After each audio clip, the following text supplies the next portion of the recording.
നമസ്കാരം. എല്ലാ പ്രേക്ഷകർക്കും ഗുഡ് മോർണിംഗ് കേരളത്തിലേക്ക് സ്വാഗതം. നമ്മുടെ സംസ്ഥാനത്ത് ഈ ചൂടൊക്കെ കൂടി വരികയാണ്. ഇന്നും നാളെയുമായി ഉയർന്ന താപനില തുടരുമൊക്കെ ചെയ്യും. ഈ വെയിലത്തൊക്കെ ഇറങ്ങുന്നവർ ശ്രദ്ധിക്കുക, കുടയൊക്കെ കരുതുക, ഒപ്പം അധികൃതർ നൽകുന്ന നിർദ്ദേശങ്ങളൊക്കെ പാലിക്കുകയും ചെയ്യുക. കണ്ണൂർ അഞ്ചരക്കണ്ടി മെഡിക്കൽ കോളേജിലെ വിദ്യാർത്ഥി നിതിൻ്റെ മരണവുമായി ബന്ധപ്പെട്ട് ഇന്ന് പോലീസ് അധ്യാപകരുടെയും വിദ്യാർത്ഥികളുടെയൊക്കെ മൊഴിയെടുക്കുകയൊക്കെ ചെയ്യും. അപ്പോൾ അതുമായി ബന്ധപ്പെട്ട വാർത്തകളൊക്കെ ഈ വരും മണിക്കൂറിലൊക്കെ നമുക്ക് പ്രതീക്ഷിക്കാം. ഇന്നലെ ചർച്ചകളൊക്കെ അലസിപ്പിരിഞ്ഞതോടെ പശ്ചിമേഷ്യ വീണ്ടും അശാന്തിയുടെ നിഴലിലായിരിക്കുകയാണ്. അങ്ങനെ നിരവധി വാർത്തകളുണ്ട്. നമുക്ക് ആദ്യം തലക്കെട്ടുകൾ നോക്കാം.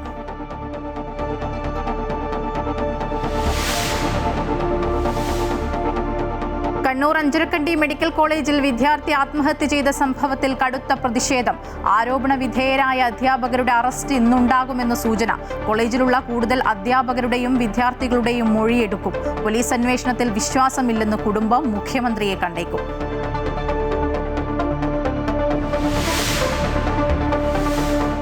തുടർഭരണമെന്ന ഇന്റലിജൻസ് റിപ്പോർട്ടിൽ പ്രതീക്ഷയോടെ LDF. ഘടകകക്ഷികളടക്കം അതൃപ്തി പ്രകടിപ്പിക്കെ മുഖ്യമന്ത്രി ചർച്ചകൾ കോൺഗ്രസിൽ സജീവം. ഇത്തവണ കൂടുതൽ സീറ്റുകളും വോട്ട് ഷെയറും ഉറപ്പിച്ച് BJP.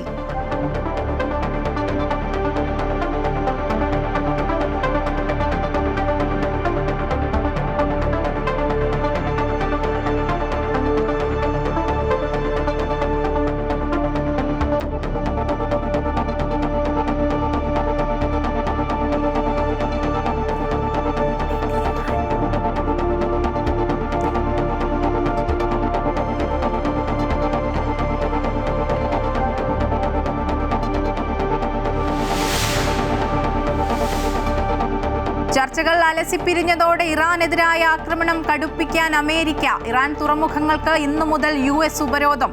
ഹോർമൂസ് കടലിടുക്ക് വഴിയുള്ള കപ്പൽ നീക്കം തടയും. എണ്ണവിലയിൽ വീണ്ടും കുതിപ്പ്. ബാരലിന് $100 കടന്നു.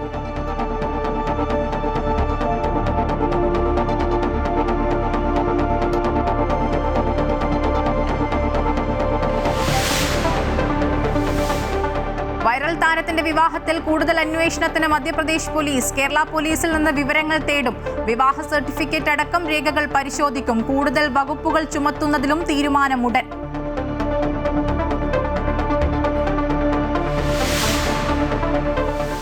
അതുല്യ പ്രതിഭ ആശാ ഭോസ്ലേക്ക് വിട നൽകാനൊരുങ്ങി സംഗീത സിനിമാ ലോകം.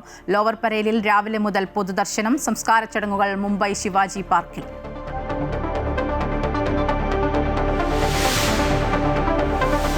IPL-ൽ മൂന്നാമതും വീണ മുംബൈ ഇന്ത്യൻസ്. ബംഗളൂരുവിന്റെ ജയം 16 റൺസിന്. തകർത്തടിച്ച് രജത് പട്ടേദാറും കോഹ്ലിയും ടിം ഡേവിഡും. ഇന്ന് സൺറൈസേഴ്സ് ഹൈദരാബാദ് രാജസ്ഥാൻ റോയൽസിനെ നേരിടും. കണ്ണൂർ അഞ്ചരക്കണ്ടി മെഡിക്കൽ കോളേജിൽ വിദ്യാർത്ഥി ആത്മഹത്യ ചെയ്ത സംഭവത്തിൽ പ്രതിഷേധം കടുക്കുകയാണ്. പോലീസ് അന്വേഷണത്തിൽ വിശ്വാസമില്ലെന്നും തങ്ങൾക്ക് നീതി വേണമെന്നുമാണ് നിതിൻ്റെ കുടുംബത്തിൻ്റെ ആവശ്യം. മുഖ്യമന്ത്രിയെ കാണണമെന്ന ആവശ്യവും അവർ മുന്നോട്ട് വയ്ക്കുന്നുണ്ട്. കൂടുതൽ വിവരങ്ങളുമായി AB ജോൺ തോമസ് ചേരുന്നുണ്ട്. AB, കഴിഞ്ഞ ദിവസം തന്നെ കുടുംബം ആവർത്തിക്കുന്നുണ്ടായിരുന്നു അവർക്ക് നീതി ലഭിക്കുന്നില്ല, പോലീസ് അന്വേഷണത്തിൽ ഒരു വിശ്വാസവുമില്ല എന്ന്. അവർ ഇത്തരത്തിൽ ആവർത്തിക്കാൻ കാരണം എന്താണ്? മുഖ്യമന്ത്രിയെ അവർ കാണാൻ ഒരുങ്ങുകയാണോ? തീർച്ചയായും ഈ സംഭവം നടന്നത് അത് ഈ കോളേജുമായി ബന്ധപ്പെട്ട ഇത്തരത്തിലൊരു സംഭവം ആദ്യത്തേതല്ല എന്നുള്ളതാണ്. അതായത് ജാതി അധിക്ഷേപം പോലുള്ള കാര്യങ്ങൾ ആദ്യത്തേതല്ല എന്നുള്ളതാണ്. ഇത്തരത്തിൽ ഈ ആരോപണ വിധേയനായിട്ടുള്ള ഈ അധ്യാപകനെതിരെ ഇതിനു മുമ്പും സമാനമായ രീതിയിൽ നിരവധിയായിട്ടുള്ള പരാതികൾ ഉണ്ടായിട്ടുണ്ട്. അവിടെയുള്ള അധ്യാപകരും വിദ്യാർത്ഥികളും ഒക്കെ തന്നെ യൂണിവേഴ്സിറ്റിക്ക് ഉൾപ്പെടെ പരാതി നൽകുന്ന സാഹചര്യങ്ങൾ ഉണ്ടായിട്ടുണ്ട് എന്നുള്ളതാണ് നമുക്ക് ലഭ്യമാകുന്ന വിവരം. അപ്പോൾ ഈ അധ്യാപകൻ നടപടി ഉൾപ്പെടെ നേരിട്ടിട്ടുള്ള വ്യക്തി കൂടിയാണ്. അങ്ങനെ നിരവധിയായിട്ടുള്ള ഇത്തരത്തിലുള്ള ആരോപണങ്ങൾ അല്ലെങ്കിൽ സംഭവങ്ങൾ അവിടെ ആവർത്തിക്കപ്പെട്ടിട്ടുണ്ട്. പക്ഷെ ഒരു തരത്തിലുള്ള നടപടികളും ഇയാൾക്കെതിരെ ഉണ്ടായിട്ടില്ല. അല്ലെങ്കിൽ ഈ ജോലിയിൽ നിന്ന് മാറ്റി നിർത്തുന്ന പോലുള്ള ശക്തമായിട്ടുള്ള ഒരു നിയമ നടപടിയും നേരിടേണ്ടി വന്നിട്ടില്ല ഈ അധ്യാപകന് എന്നുള്ളതാണ് അതിൽ പ്രധാനമായും ചൂണ്ടിക്കാണിക്കുന്ന ഒരു കാര്യം. ഒപ്പം തന്നെ കുടുംബം പറയുന്ന മറ്റൊരു പ്രധാനപ്പെട്ട കാര്യം എന്ന് പറയുന്നത് ഈ ശരീരത്തിൽ പോലും, അതായത് അച്ഛൻ്റെ പ്രതികരണത്തിൽ തന്നെ നമുക്ക് മനസ്സിലാകുന്നത് ഈ മൊബൈൽ മോർച്ചറിയുടെ അടപ്പ് മാറ്റിയതിന് ശേഷം ഞാൻ എൻ്റെ മകൻ്റെ ശരീരം പരിശോധിച്ചിരുന്നു. ആ ഘട്ടത്തിൽ അവൻ ഒരു പല്ലിന് പോലും ഒരു പോറൽ പോലും പറ്റിയിട്ട് ഒരു പല്ല് പോലും പൊട്ടിയിട്ട് പോലുമില്ല. പിന്നെ എങ്ങനെയാണ് അവൻ ആ മുകളിൽ നിന്ന് വീണ് മരിച്ചതാണെന്ന് പറയാൻ കഴിയുക? ഇത് കൊലപാതകമാണ് എന്നുള്ളതായിരുന്നു അദ്ദേഹത്തിൻ്റെ പ്രതികരണത്തിൽ ഉണ്ടായിരുന്നത്.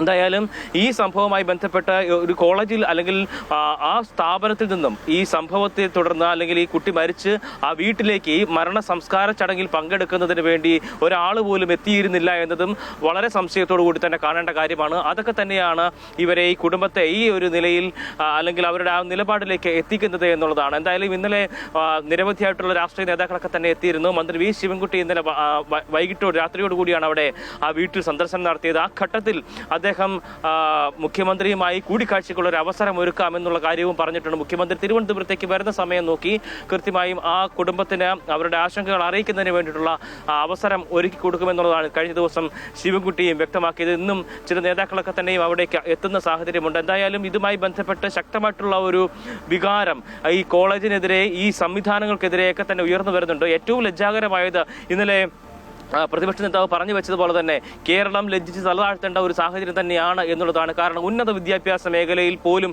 ഇത്തരത്തിൽ ഈ ജാതി വെറിയും തുടങ്ങിയിട്ടുള്ള കാര്യങ്ങളും അത്തരത്തിലുള്ള അധിക്ഷേപങ്ങളും ഒക്കെ നിലനിൽക്കുന്നത് ഒരു തരത്തിലും അംഗീകരിക്കാൻ കഴിയുന്ന ഒരു കാര്യമല്ല.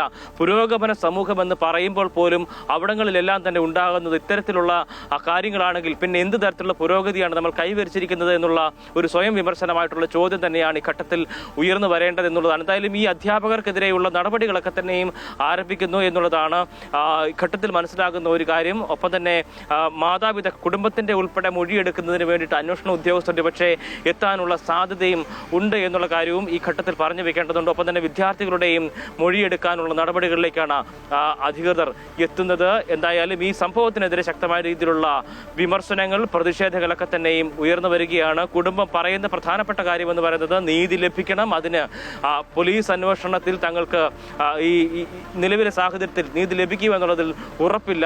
കോടതിയെ ഉൾപ്പെടെ സമീപിക്കാനുള്ള തീരുമാനത്തിലാണ് കുടുംബം നിലവിലുള്ളത്. മായ, തീർച്ചയായും നിധിൻ്റെ കുടുംബത്തിന് നീതി ലഭിച്ചേ മതിയാകും. കാരണം നമ്മൾ ഇന്നലെ തന്നെ ആ ദൃശ്യങ്ങളൊക്കെ കണ്ടതാണ്. നമുക്ക് കണ്ണ് നിറയാതെ ഇന്നലെ ആ നിധിൻ്റെ വീട്ടിലുള്ള ദൃശ്യങ്ങളൊന്നും നമുക്ക് കാണാൻ കഴിയില്ല. അത്തരത്തിലായിരുന്നു ഇന്നലെ അവിടെ ഉണ്ടായിരുന്ന വൈകാരിക പ്രകടനങ്ങളൊക്കെ.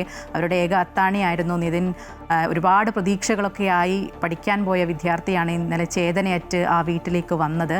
അതുകൊണ്ട് തന്നെ അവർക്ക് ആ കുടുംബത്തിന് നീതി ലഭിച്ചേ മതിയാകും. ഈ ആരോപണ വിധേയരായ അധ്യാപകർ അവരുടെ അറസ്റ്റ് ഇന്ന് ഉണ്ടായേക്കുമെന്നുള്ള സൂചനയൊക്കെയുണ്ട്. കോളേജിൽ കൂടുതൽ അധ്യാപകരുടെയും ഒപ്പം വിദ്യാർത്ഥികളുടെയൊക്കെ മൊഴി അന്വേഷണ സംഘം ഇന്ന് എടുക്കും. അധ്യാപകർ നേരത്തെ തന്നെയും ജാതി അധിക്ഷേപം നടത്തിയതായുള്ള വിവരങ്ങളൊക്കെയുണ്ട്. ഇപ്പോൾ ഇവയും അത്തരത്തിലുള്ള വിവരങ്ങളൊക്കെ പറയുകയും ചെയ്തു. ഒപ്പം വിദ്യാർത്ഥി പണം കടമെടുത്ത ഒരു ആപ്പിനെ ചുറ്റിപ്പറ്റിയും അന്വേഷണം പുരോഗമിക്കുകയാണ്. ജോസഫ് അഗസ്റ്റിൻ കൂടി ചേരുന്നുണ്ട്. ജോസഫ്, ഈ ജാതി അധിക്ഷേപത്തിനൊപ്പം തന്നെ ഈ വിദ്യാർത്ഥി ലോൺ എടുത്തു എന്ന് പറയുന്ന ഒരു ആപ്പിനെ ചുറ്റിപ്പറ്റി ഇപ്പോൾ അന്വേഷണങ്ങളൊക്കെ നടക്കുന്നുണ്ടല്ലോ. ഇപ്പോൾ പ്രധാനമായിട്ടും ഈ രണ്ട് അധ്യാപകരാണ് ഇപ്പോൾ പ്രതിപട്ടികയിലുള്ളത്. അവരുടെ അറസ്റ്റ് ഇന്നുണ്ടാകുമോ? കൂടുതൽ അധ്യാപകർ ഈ പ്രതിപട്ടികയിലേക്ക് വരാൻ സാധ്യതയുണ്ടോ? എന്തൊക്കെയാണ് വിവരങ്ങൾ? മയ, തീർച്ചയായും ഇന്ന് വിദ്യാർത്ഥികളുടെയും അധ്യാപകരുടെയും വിശദമായ മൊഴി പ്രത്യേക അന്വേഷണ സംഘം രേഖപ്പെടുത്തും. അതിനുശേഷം തുടർ നടപടികളിലേക്ക് കടക്കുമെന്നാണ് ഇന്നലെ കമ്മീഷണർ വ്യക്തമാക്കിയിട്ടുള്ളത്. ഇതുമായി ബന്ധപ്പെട്ട് 7 സംഘത്തെയാണ് ഇപ്പോൾ സർക്കാർ നിയോഗിച്ചിട്ടുള്ളത്. ഇതിൽ എല്ലാ കാര്യങ്ങളും വിശദമായ അന്വേഷണങ്ങൾക്ക് വിധേയമാക്കുമെന്ന് അദ്ദേഹം ഉറപ്പു നൽകുകയും ചെയ്യുന്ന സാഹചര്യമുണ്ടായിരുന്നു. ഇന്നലെ ജാതി അധിക്ഷേപത്തിന് പുറമെ മറ്റൊരു കേസ് കൂടി രജിസ്റ്റർ ചെയ്തിട്ടുണ്ട്. അതിൽ ഏറ്റവും പ്രധാനപ്പെട്ടത് ഈ നിതിൻ രാജ് മറ്റൊരു ഫോൺ വഴി ആപ്പ് ഉപയോഗിച്ചുകൊണ്ട് പണം ലോണായിട്ട് എടുത്തിരുന്നു. ആ ലോൺ അടവ് പലകുറിയും മുടങ്ങുന്ന ഒരു സാഹചര്യത്തിൽ ഈ കോണ്ടാക്റ്റിലുണ്ടായിരുന്ന ഒരു അധ്യാപികയുടെ ഫോണിലേക്ക് നിരന്തരം കോളുകൾ വരുന്ന ഒരു സാഹചര്യം ഉണ്ടായിരുന്നു. ഈ കോളുകൾ വന്ന സമയത്ത് ഈ അധ്യാപിക ഇത്തരത്തിൽ പൊതുമധ്യത്തിൽ വിളിച്ച് അപമാനിക്കുകയും അത്തരത്തിലുള്ള സംസാരങ്ങളൊക്കെ ഉണ്ടായി എന്നാണ് ഇതിൽ നിന്ന് മനസ്സിലാക്കാൻ സാധിക്കുന്നത്. എന്തായാലും അധ്യാപികയുടെ പരാതിയിൽ ഇതിനോടകം തന്നെ പോലീസ് കേസ് രജിസ്റ്റർ ചെയ്യുന്ന ഒരു സാഹചര്യമുണ്ട്. അങ്ങനെ മാത്രവുമല്ല, ഈ ഫോൺ ആപ്പിൽ നിരവധി തവണ അദ്ദേഹത്തിന് ഈ 10-ാം തീയതി, അതായത് ഈ മരിക്കുന്നത് 10-ാം തീയതിയാണ്, ഈ 10-ാം തീയതി നിരവധി തവണ ഇത്തരത്തിൽ ഫോൺ കോൾ ലഭിച്ചിട്ടുണ്ടെന്നും ഇത് ആത്മഹത്യക്ക് മറ്റൊരു കാരണമാകാം എന്നൊരു ക്ലോസ് കൂടി പോലീസിന്റെ ഭാഗത്തുനിന്നുണ്ടാകുകയാണ്. എന്തായാലും ഈ ജാതി അധിക്ഷേപം നേരിട്ടു എന്ന കാര്യത്തിൽ ഒരു തർക്കവുമില്ല. അത് പരസ്യമായി നേരിട്ടതാണ്. അതിന് വിദ്യാർത്ഥികൾ അടക്കമുള്ള ആളുകൾ ദൃക്സാക്ഷികളുമാണ്. അതിന് പുറമെയാണ് ഇത്തരത്തിൽ ലോൺ ആപ്പ് വഴി ഉള്ള ഇത്തരത്തിൽ സാമ്പത്തികമായിട്ടുള്ള കാര്യങ്ങളിൽ വലിയ രീതിയിലുള്ള ഭീഷണി നിതിൻ രാജ് നേരിട്ടതായി മനസ്സിലാക്കാൻ സാധിക്കുന്നത്. അതുകൊണ്ട് തന്നെയാണ് സൈബർ വിദഗ്ധർ ഉൾപ്പെടുന്ന 7 സംഘത്തെയാണ് ഇപ്പോൾ പ്രത്യേക അന്വേഷണത്തിനായി നിയോഗിച്ചിട്ടുള്ളത്. ഇന്ന് പ്രതിഷേധം അഞ്ചരക്കണ്ടി മെഡിക്കൽ കോളേജിൽ കനക്കുമെന്ന് തന്നെയാണ് മനസ്സിലാക്കാൻ സാധിക്കുന്നത്. SFIയുടെയും DYFIയുടെയും യുവമോർച്ചയുടെയും യൂത്ത് കോൺഗ്രസിന്റെയും ABVPയുടെ ഒക്കെ നേതൃത്വത്തിൽ വലിയ രീതിയിലുള്ള പ്രതിഷേധ പ്രകടനങ്ങൾ അല്പസമയത്തിനുള്ളിൽ കണ്ണൂർ അഞ്ചരക്കണ്ടി മെഡിക്കൽ കോളേജിലേക്ക് ഉണ്ടാകുമെന്ന കാര്യത്തിൽ ഒരു തർക്കവുമില്ല. ഈ നിതിൻ രാജിന്റെ മരണത്തിൽ അധ്യാപകർ ഇതിനു മുമ്പും സമാന രീതിയിൽ പഴി കേട്ടിട്ടുള്ളവരും നിലവിൽ ഇത്തരത്തിൽ സസ്പെൻഷനിലായിട്ടുള്ള അധ്യാപകരാണ്. അപ്പോൾ ഇതിനു മുമ്പും ഈ സമാനമായിട്ടുള്ള കുറ്റകൃത്യം അവർ ചെയ്തിട്ടുണ്ട്. അവർക്കെതിരെ നടപടിയും സ്വീകരിച്ചിട്ടുണ്ട്. പക്ഷേ ഇത് ഈ കോളേജ് അധികൃതർ കാര്യമായി ഗൗനിക്കാത്തത് കൊണ്ടാണ് ഈ കാര്യങ്ങൾ തുടർന്നു കൊണ്ടുപോകുന്നതെന്നുള്ള ഗുരുതരമായിട്ടുള്ള ആരോപണമാണ് വിദ്യാർത്ഥികൾ ഉൾപ്പെടെ ഉന്നയിക്കുന്നത്. ഇതിൽ തന്നെ മറ്റൊരു പ്രധാനപ്പെട്ട കാര്യം, ഈ സംഭവം നടക്കുന്നത് വെള്ളിയാഴ്ച, അതായത് കഴിഞ്ഞ വെള്ളിയാഴ്ച 1 മണിക്കാണ്. ആ 1 മണിക്ക് ആ കുട്ടി കെട്ടിടത്തിന്റെ മുകളിൽ നിന്ന് താഴേക്ക് ചാടുന്നു. 3 മണിയാകുമ്പോഴത്തേക്ക് മരണം സ്ഥിരീകരിക്കും. ഇത്തരത്തിലൊരു ആത്മഹത്യാ ശ്രമം ഉണ്ടായാൽ തന്നെ കോളേജ് അധികൃതർ പോലീസിൽ ഉടൻ വിവരം അറിയിക്കേണ്ടത്. പക്ഷേ കോളേജ് അധികൃതർ വിവരം അറിയിക്കുന്നത് 6:10 കൂടിയാണ്. അപ്പോൾ ചില കാര്യങ്ങൾക്ക് കോളേജ് അധികൃതരുടെ ഭാഗത്തു നിന്നും വലിയ രീതിയിലുള്ള വീഴ്ച ഈ സംഭവങ്ങളിലെല്ലാം തന്നെ ഉണ്ടായിട്ടുണ്ട് എന്ന കാര്യത്തിൽ ഒരു തർക്കവുമില്ല. അങ്ങനെ എല്ലാ കാര്യങ്ങളും കൃത്യമായ അന്വേഷണത്തിന് വിധേയമാക്കണം. അധ്യാപകരെ പിരിച്ചുവിടണം. കുറ്റക്കാരായ എല്ലാ അധ്യാപകരെയും പ്രതിപട്ടികയിൽ കൊണ്ടുവരണമെന്നുള്ള ആവശ്യമാണ് വിദ്യാർത്ഥി യുവജന സംഘടനകൾ പ്രധാനമായും ഉയർത്തുന്നത്. ഇന്ന് ഇതിനോടനുബന്ധിച്ച് വലിയ രീതിയിലുള്ള പ്രതിഷേധങ്ങൾ കോളേജിലുണ്ടാകും. മാത്രമല്ല അധ്യാപകരുടെ അറസ്റ്റിനുൾപ്പെടെ സാധ്യതയുണ്ട് എന്നാണ് മനസ്സിലാക്കാൻ സാധിക്കുന്നത്. ഇന്നലെ കഴിഞ്ഞ ദിവസം രജിസ്റ്റർ ചെയ്ത FIRൽ അൺനാച്ചുറൽ ഡെത്ത്, അസ്വാഭാവിക മരണത്തിനായിരുന്നു കേസെടുത്തതെങ്കിൽ ഇന്നലെ അത് മാറ്റിയിട്ടുണ്ട്. പട്ടികജാതി പട്ടികവർഗ അതിക്രമ നിരോധന നിയമപ്രകാരമുള്ള വകുപ്പുകൾ ചുമത്തിയിട്ടുണ്ട്. ഇത് ജാമ്യമില്ലാത്ത വകുപ്പുകളാണ്. ആത്മഹത്യാ പ്രേരണ കുറ്റവും ചുമത്തിയിട്ടുണ്ട്. ഈ 2 വകുപ്പുകൾ കൂടി പുതുതായി ചേർത്തിട്ടുണ്ട് എന്നാണ് ഏറ്റവും പ്രധാനപ്പെട്ടത്. ഈ 2 വകുപ്പുകളുടെ അടിസ്ഥാനത്തിൽ അവരെ ചോദ്യം ചെയ്യും. മാത്രമല്ല അറസ്റ്റ് ഉൾപ്പെടെയുള്ള നടപടികളിലേക്ക് കടക്കാനുള്ള ഒരു സാധ്യതയാണ് ഈ ഘട്ടത്തിൽ കാണുന്നത്. എന്തായാലും ഏറ്റവും നിർണായകമായത് ആ കുട്ടിയുടെ തന്നെ ശബ്ദ സന്ദേശമാണ്. താൻ കടുത്ത ജാതീയ വിവേചനത്തിന് വിധേയമായെന്നും അത്തരത്തിലുള്ള ശബ്ദ സന്ദേശം ആ കുട്ടിയുടെ തന്നെ പുറത്തു വന്നിട്ടുണ്ട്. അതിൽ കൂടുതൽ തെളിവുകൾ പോലീസിന് ഇപ്പോൾ ശേഖരിച്ചെടുക്കേണ്ടതുണ്ട്. എന്തായാലും പല രീതിയിലുള്ള അന്വേഷണമാണ് നടക്കുന്നത്. അതിൽ ഏറ്റവും പ്രധാനപ്പെട്ടത് ഈ കുട്ടി ജാതി വിവേചനത്തിന് ഇരയായിട്ടുണ്ടോ, മറ്റ് ഈ ഫോൺ ആപ്പ് വഴി പണം സ്വീകരിച്ച് ഫോൺ ആപ്പ് വഴിയുള്ള പണത്തിൽ ആരെങ്കിലും ഭീഷണിപ്പെടുത്തിയിട്ടുണ്ടോ, മറ്റെന്തെങ്കിലും സംഭവങ്ങൾ ഇതുമായി ബന്ധപ്പെട്ടുണ്ടോ എന്നുള്ള കാര്യങ്ങളെല്ലാം തന്നെ വിശദമായ പരിശോധനയ്ക്ക് വിധേയമാക്കുകയാണ് പോലീസ്. എന്തായാലും വരും മണിക്കൂറുകളിൽ ഈ അധ്യാപകനെതിരെ കർശനമായിട്ടുള്ള നടപടി ഉണ്ടാവാനുള്ള ഒരു സാധ്യതയാണ് കാണുന്നത്. കൂടുതൽ പേർ പ്രതിപട്ടികയിലുണ്ട് എന്ന് തന്നെയാണ് മനസ്സിലാക്കാൻ സാധിക്കുന്നത്. മായ, തീർച്ചയായും വരും മണിക്കൂറുകളിൽ പോലീസ് അധ്യാപകരുടെയും വിദ്യാർത്ഥികളുടെയും ഒക്കെ മൊഴിയെടുക്കും. അതിൽ നിന്ന് നമുക്ക് കൂടുതൽ കാര്യങ്ങളൊക്കെ വ്യക്തമാകും. ഒപ്പം ഈ നിതിൻ്റെ ഫോൺ ഉൾപ്പെടെ പോലീസ് വിശദമായി പരിശോധിക്കുന്നുണ്ട്. അപ്പോൾ ഈ വിദ്യാർത്ഥി ആത്മഹത്യയാണോ, ആത്മഹത്യയാണെങ്കിൽ തന്നെ അതിൽ ചെയ്യാനുള്ള കാരണം, ഇതൊക്കെ സംബന്ധിച്ച് കൂടുതൽ വ്യക്തത വരികയുള്ളൂ. വോട്ട് എണ്ണുന്നതിന് മുൻപ് തന്നെ കൂട്ടിയും കിഴച്ചും അധികാരം ഉറപ്പിക്കുകയാണ് മുന്നണികൾ. LDF തുടർഭരണം നേടുമെന്ന വിലയിരുത്തലാണ് CPM. ഇന്റലിജൻസ് റിപ്പോർട്ടും പാർട്ടി അവലോകന റിപ്പോർട്ടും ആധാരമാക്കിയാണ് ഇത്തരത്തിലുള്ള നിഗമനങ്ങളൊക്കെ. CPM തുടർഭരണത്തെക്കുറിച്ച് പറയുമ്പോൾ കോൺഗ്രസ് ഒരു പടി കൂടി കടന്ന് മുഖ്യമന്ത്രി ചർച്ചകളിലാണ് ഇപ്പോൾ സജീവമായിരിക്കുന്നത്. എന്നാൽ UDFലെ ഘടകകക്ഷികൾ ഉൾപ്പെടെ ഇത്തരം ചർച്ചയിൽ അതൃപ്തി രേഖപ്പെടുത്തുന്നുണ്ട്. വോട്ട് ശതമാനത്തിൽ മാത്രമല്ല, പുതിയ അക്കൗണ്ടുകൾ തുറക്കുമെന്നാണ് BJPയുടെ വിലയിരുത്തൽ. എബി ജോൺ തോമസ് ചേരുന്നു ഒരിക്കൽ കൂടി. എബി, ഈ തെരഞ്ഞെടുപ്പ് വോട്ടെടുപ്പ് കഴിഞ്ഞത് മുതൽ നമ്മൾ കാണുന്നതാണ് ഈ ഘടകകക്ഷികളുടെയും മുന്നണികളുടെയും ഒക്കെ അവരുടെ വിലയിരുത്തലുകളും ഒക്കെ നമ്മൾ കണക്കുകൂട്ടലുകളൊക്കെ നമ്മൾ കണ്ടതാണ്. അപ്പോൾ വരും ദിവസങ്ങളിലും ഒക്കെ അതുതന്നെയാണ് നമുക്ക് കാണേണ്ടി വരുന്നതും. ഇപ്പോൾ നിലവിൽ എങ്ങനെയാണ് ഈ മുന്നണികളുടെയൊക്കെ ഒരു കണക്കുകൂട്ടലുകളും പ്രതീക്ഷകളും ഒക്കെ? തീർച്ചയായും വോട്ട് പെട്ടിയിൽ വീണു. പക്ഷേ കണക്ക് കൂട്ടി ഓരോ മുന്നണിയും അവരുടെ സ്ഥാനം ഉറപ്പിക്കുന്ന നടപടികളാണ് ഇപ്പോൾ ഈ ദിവസങ്ങളിലൊക്കെ തന്നെ നടന്നുകൊണ്ടിരിക്കുന്നത്.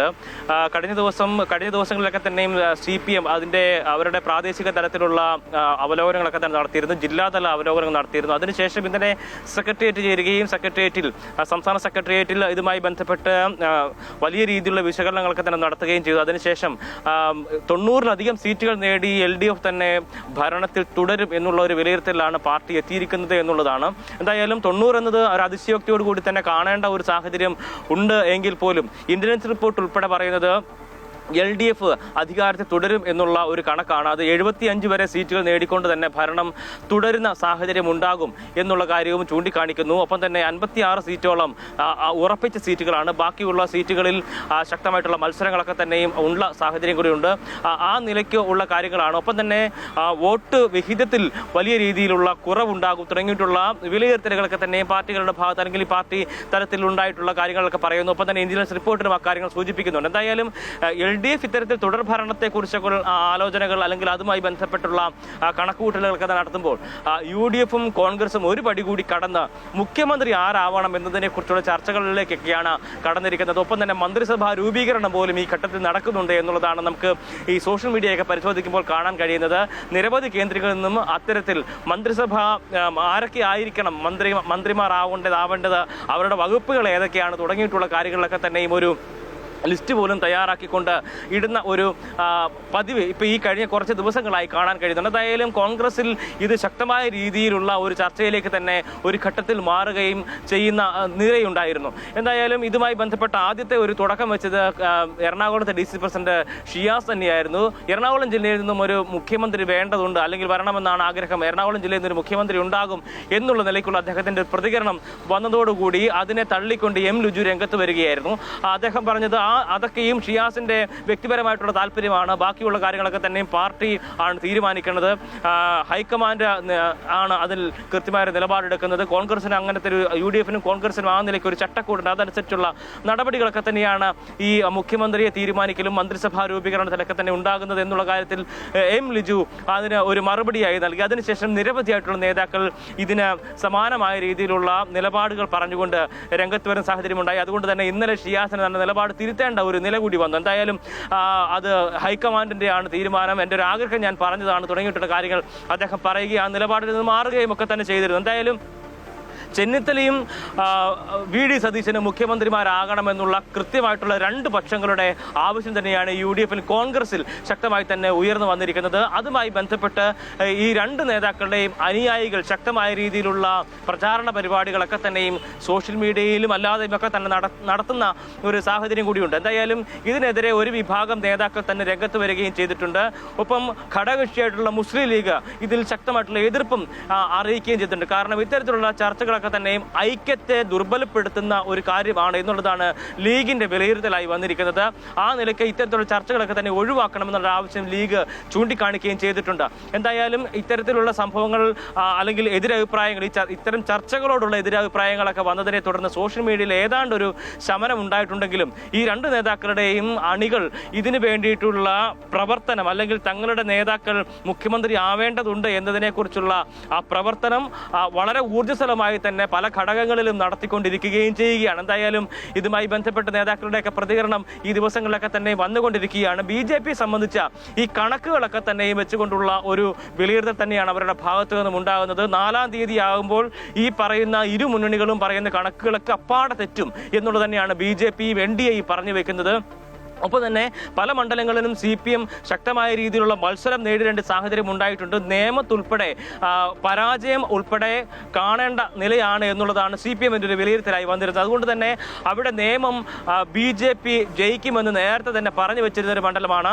അവിടെ അതുകൊണ്ട് തന്നെ അവരുടെ ആ ഒരു ആത്മവിശ്വാസത്തിന് കുറച്ചുകൂടി ആക്കം കൂട്ടുന്ന തരത്തിലുള്ള വിലയിരുത്തൽ കൂടി ചില എതിർ പാർട്ടികളുടെ ഭാഗത്തു നിന്നും എതിർ മുന്നണികളുടെ ഭാഗത്തു നിന്നും ഉണ്ടാകുമ്പോൾ അത് BJP ക്യാമ്പിന് നൽകുന്ന ഒരു ആഹ്ലാദവും ആശ്വാസവും ചെറുതല്ല എന്ന് തന്നെയാണ്. എന്തായാലും കഴിഞ്ഞ തവണത്തെ അപേക്ഷിച്ച് ഇത്തവണ കൂടുതൽ വോട്ട് തങ്ങൾക്ക് ലഭിക്കാൻ കഴിയും. വോട്ട് കൂടുതൽ നേടുക എന്നതിനപ്പുറത്തേക്ക് കൂടുതൽ സീറ്റുകളിലേക്ക് പ്രാതിനിധ്യം ഉറപ്പിക്കുക എന്ന് തന്നെയാണ് NDA-യുടെ BJP-യുടെ തീരുമാനം, നിലപാട്, അവരുടെ പ്രതീക്ഷ എന്ന് പറയുന്നത്. എന്തായാലും ഈ കണക്കുകൂട്ടലുകളൊക്കെ തന്നെയും മെയ് 4 വരെയാണ് ഉള്ളത് എന്നുള്ളതാണ്. ആ ദിവസം വരെ എന്തായാലും ഈ കണക്കുകൂട്ടലുകൾക്ക് ഒരു തരത്തിലുള്ള പഞ്ഞവും ഉണ്ടാകില്ല എന്നതും ഈ ഘട്ടത്തിൽ എടുത്തു പറയേണ്ടതാണ്. എല്ലാവരും തങ്ങൾ അധികാരത്തിൽ വരും, കൂടുതൽ മെച്ചപ്പെട്ട പ്രകടനം കാഴ്ചവെക്കാൻ തുടങ്ങിയിട്ടുള്ള പ്രതീക്ഷകളിൽ തന്നെയാണ് മായ. തീർച്ചയായും കണക്കുകൂട്ടലുകളും പ്രതീക്ഷകളും ഒക്കെ തുടരട്ടെ. മെയ് 4-ന് വോട്ടെണ്ണുമ്പോൾ നമുക്കറിയാം ആരൊക്കെയാണ് ജനങ്ങൾ ആരെയൊക്കെ തുണച്ചു എന്നുള്ളത്. എബിയാണ് വിശദമായ വിവരങ്ങൾ പങ്കുവച്ചത്. PC ജോർജിനെതിരെ രൂക്ഷ വിമർശനവുമായി പാലാ ബിഷപ്പ് മാർ ജോസഫ് കല്ലറങ്ങാട്ട്. എല്ലാ സമയവും എല്ലാ മെത്രാന്മാരും വൈദികരും ന്യൂട്രൽ ആയിരിക്കണമെന്ന് നമുക്ക് പറയാൻ സാധിക്കുമോ എന്നും മിണ്ടാപ്രാണികളായിരിക്കണമെന്നല്ലേ ഈ പറയുന്നതിന്റെ അർത്ഥമെന്നും ബിഷപ്പ് പ്രസംഗത്തിൽ ചോദിച്ചു. പൊതുരംഗത്ത് പ്രവർത്തിക്കുന്നവർ മതനേതാക്കന്മാരെക്കുറിച്ച് മാന്യതയുടെ അതിർവരമ്പുകൾ ഭേദിച്ച് സംസാരിച്ചു കൊണ്ടിരിക്കുന്നത് നമ്മൾ ഈ നാളുകളിലെല്ലാം കേൾക്കുന്നുണ്ട്. ഭീഷണിയുടെ സ്വരം വില പോകില്ല. അങ്ങനെ ആരും നമ്മളെ പേടിപ്പിക്കേണ്ടതില്ല എന്നും മാർ ജോസഫ് കല്ലറങ്ങാട്ട് പറഞ്ഞു. കാഞ്ഞിരപ്പള്ളി ബിഷപ്പ് മാർ ജോസ് പുളിയക്കൻ തെരഞ്ഞെടുപ്പിൽ UDFന് അനുകൂലമായി വോട്ട് തേടിയെന്ന പരാതി ഉന്നയിച്ച് PC ജോർജ് അതിരൂക്ഷമായ ഭാഷയിൽ വിമർശിച്ചിരുന്നു.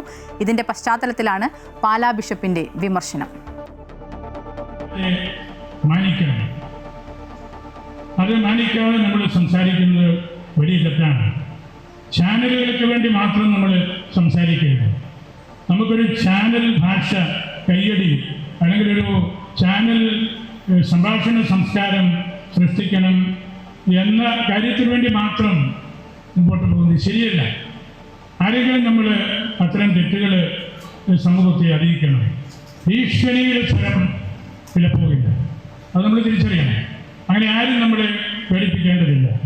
രാഷ്ട്രീയ നേതൃത്വം സമുദായങ്ങളിൽ ഉണ്ടാകുന്നത് എന്നും സഭ പ്രോത്സാഹിപ്പിച്ചിട്ടുണ്ട്. എത്രയോ രാഷ്ട്രീയ നേതാക്കന്മാരാണ് നമ്മുടെ യുവതിയിൽ നിന്ന് വളർന്നു വന്നത്. അതെല്ലാം നമുക്ക് സന്തോഷമാണ്, നമുക്ക് തൃപ്തിയാണ്. അവർ വഴി നമുക്ക് നിരവധിയായ അനുഗ്രഹങ്ങൾ കിട്ടിയിട്ടുണ്ട്. സഗൗരവം ആശയങ്ങൾ നിരത്തി സഭയിലൂടെ ആണ് അവർ വളർന്നതെന്നും അങ്ങനെ അവരുടെ ആശയങ്ങൾ വഴി ഈ രാജ്യത്തെ വളർത്താനായിട്ടുമാണ് അവർ ശ്രമിക്കേണ്ടത്.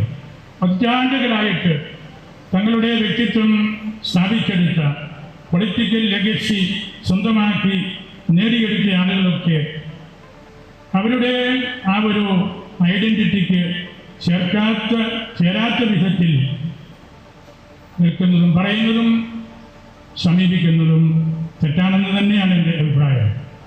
എല്ലാ സമയവും എല്ലാ മെത്രാന്മാരും വൈദികരും ന്യൂട്രലായിരിക്കണം എന്ന് നമുക്ക് പറയാൻ സാധിക്കുന്നത്. മിണ്ടാപ്രാണികളായിരിക്കണം എന്നാണ് പറയുന്നതിൻ്റെ അർത്ഥം. അത് ഈ റിപ്പബ്ലിക് ഡെമോക്രസിയിൽ നടക്കുമെന്ന് ഞാൻ കരുതുന്നില്ല. നമുക്ക് വലിയ രാഷ്ട്രീയ വാഗ്വാദങ്ങളിലേക്കൊക്കെ പോകണ്ട.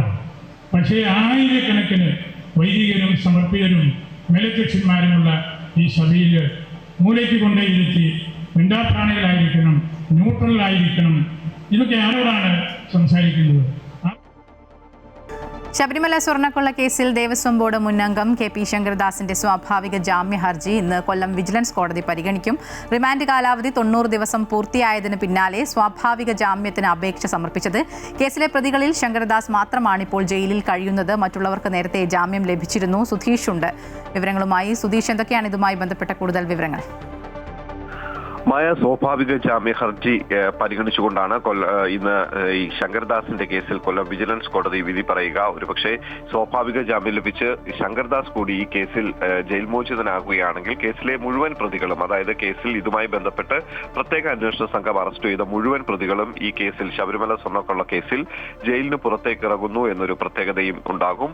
ഏതായാലും 12 പ്രതികളാണ് ഈ കേസിൽ. ഉണ്ണികൃഷ്ണൻ പോറ്റി മുഖ്യപ്രതി, ഉണ്ണികൃഷ്ണൻ പോറ്റി, തന്ത്രി കണ്ഠര് ഉൾപ്പെടെ 12 പ്രതികളാണ് ഈ കേസിൽ ഉണ്ടായിരുന്നത്. ഏതായാലും ഓരോ കേസിലെ പ്രതികളൊക്കെ തന്നെയും, പ്രധാന പ്രതികളൊക്കെ തന്നെയും സ്വാഭാവിക ജാമ്യ ഹർജി പരിഗണിച്ച് അല്ലെങ്കിൽ സ്വാഭാവിക ജാമ്യം നൽകിക്കൊണ്ടാണ് കോടതിക്ക് പുറത്തേക്ക് എത്തിയത്. ഏതായാലും പ്രത്യേക അന്വേഷണ സംഘം ഈ കുറ്റപത്രം, ഇടക്കാല കുറ്റപത്രം പോലും സമർപ്പിക്കാത്ത സാഹചര്യം. ആ സാഹചര്യത്തിലാണ് പ്രധാന പ്രതികൾക്കുൾപ്പെടെ, മുഖ്യപ്രതികൾക്കുൾപ്പെടെ ഈ കേസിൽ സ്വാഭാവിക ജാമ്യം ലഭിച്ചിരുന്നത്. അതുകൊണ്ട് തന്നെ ഈ കേസിൽ സ്വാഭാവിക ജാമ്യം ഹർജി പരിഗണിച്ച് കോടതിക്ക് ഉള്ള വിലയിരുത്തലുകളൊക്കെ ഈ ഏറെ വിമർശനങ്ങൾ, പ്രത്യേക അന്വേഷണ സംഘത്തിനെതിരെ വിമർശനങ്ങൾ ഉയർത്തുന്നു. കാരണം ഈ കേസുമായി ബന്ധപ്പെട്ട് 12ഓളം പ്രതികളെ കേസിൽ അറസ്റ്റ് ചെയ്തു. പക്ഷേ ഇവർക്കായി കുറ്റപത്രം സമർപ്പിക്കാൻ എന്തുകൊണ്ട് പ്രത്യേക അന്വേഷണ സംഘത്തിന് സാധിക്കുന്നില്ല എന്ന തരത്തിലുള്ള വിമർശനം അത് ഹൈക്കോടതി ഉൾപ്പെടെ ഉന്നയിച്ചിരുന്നു.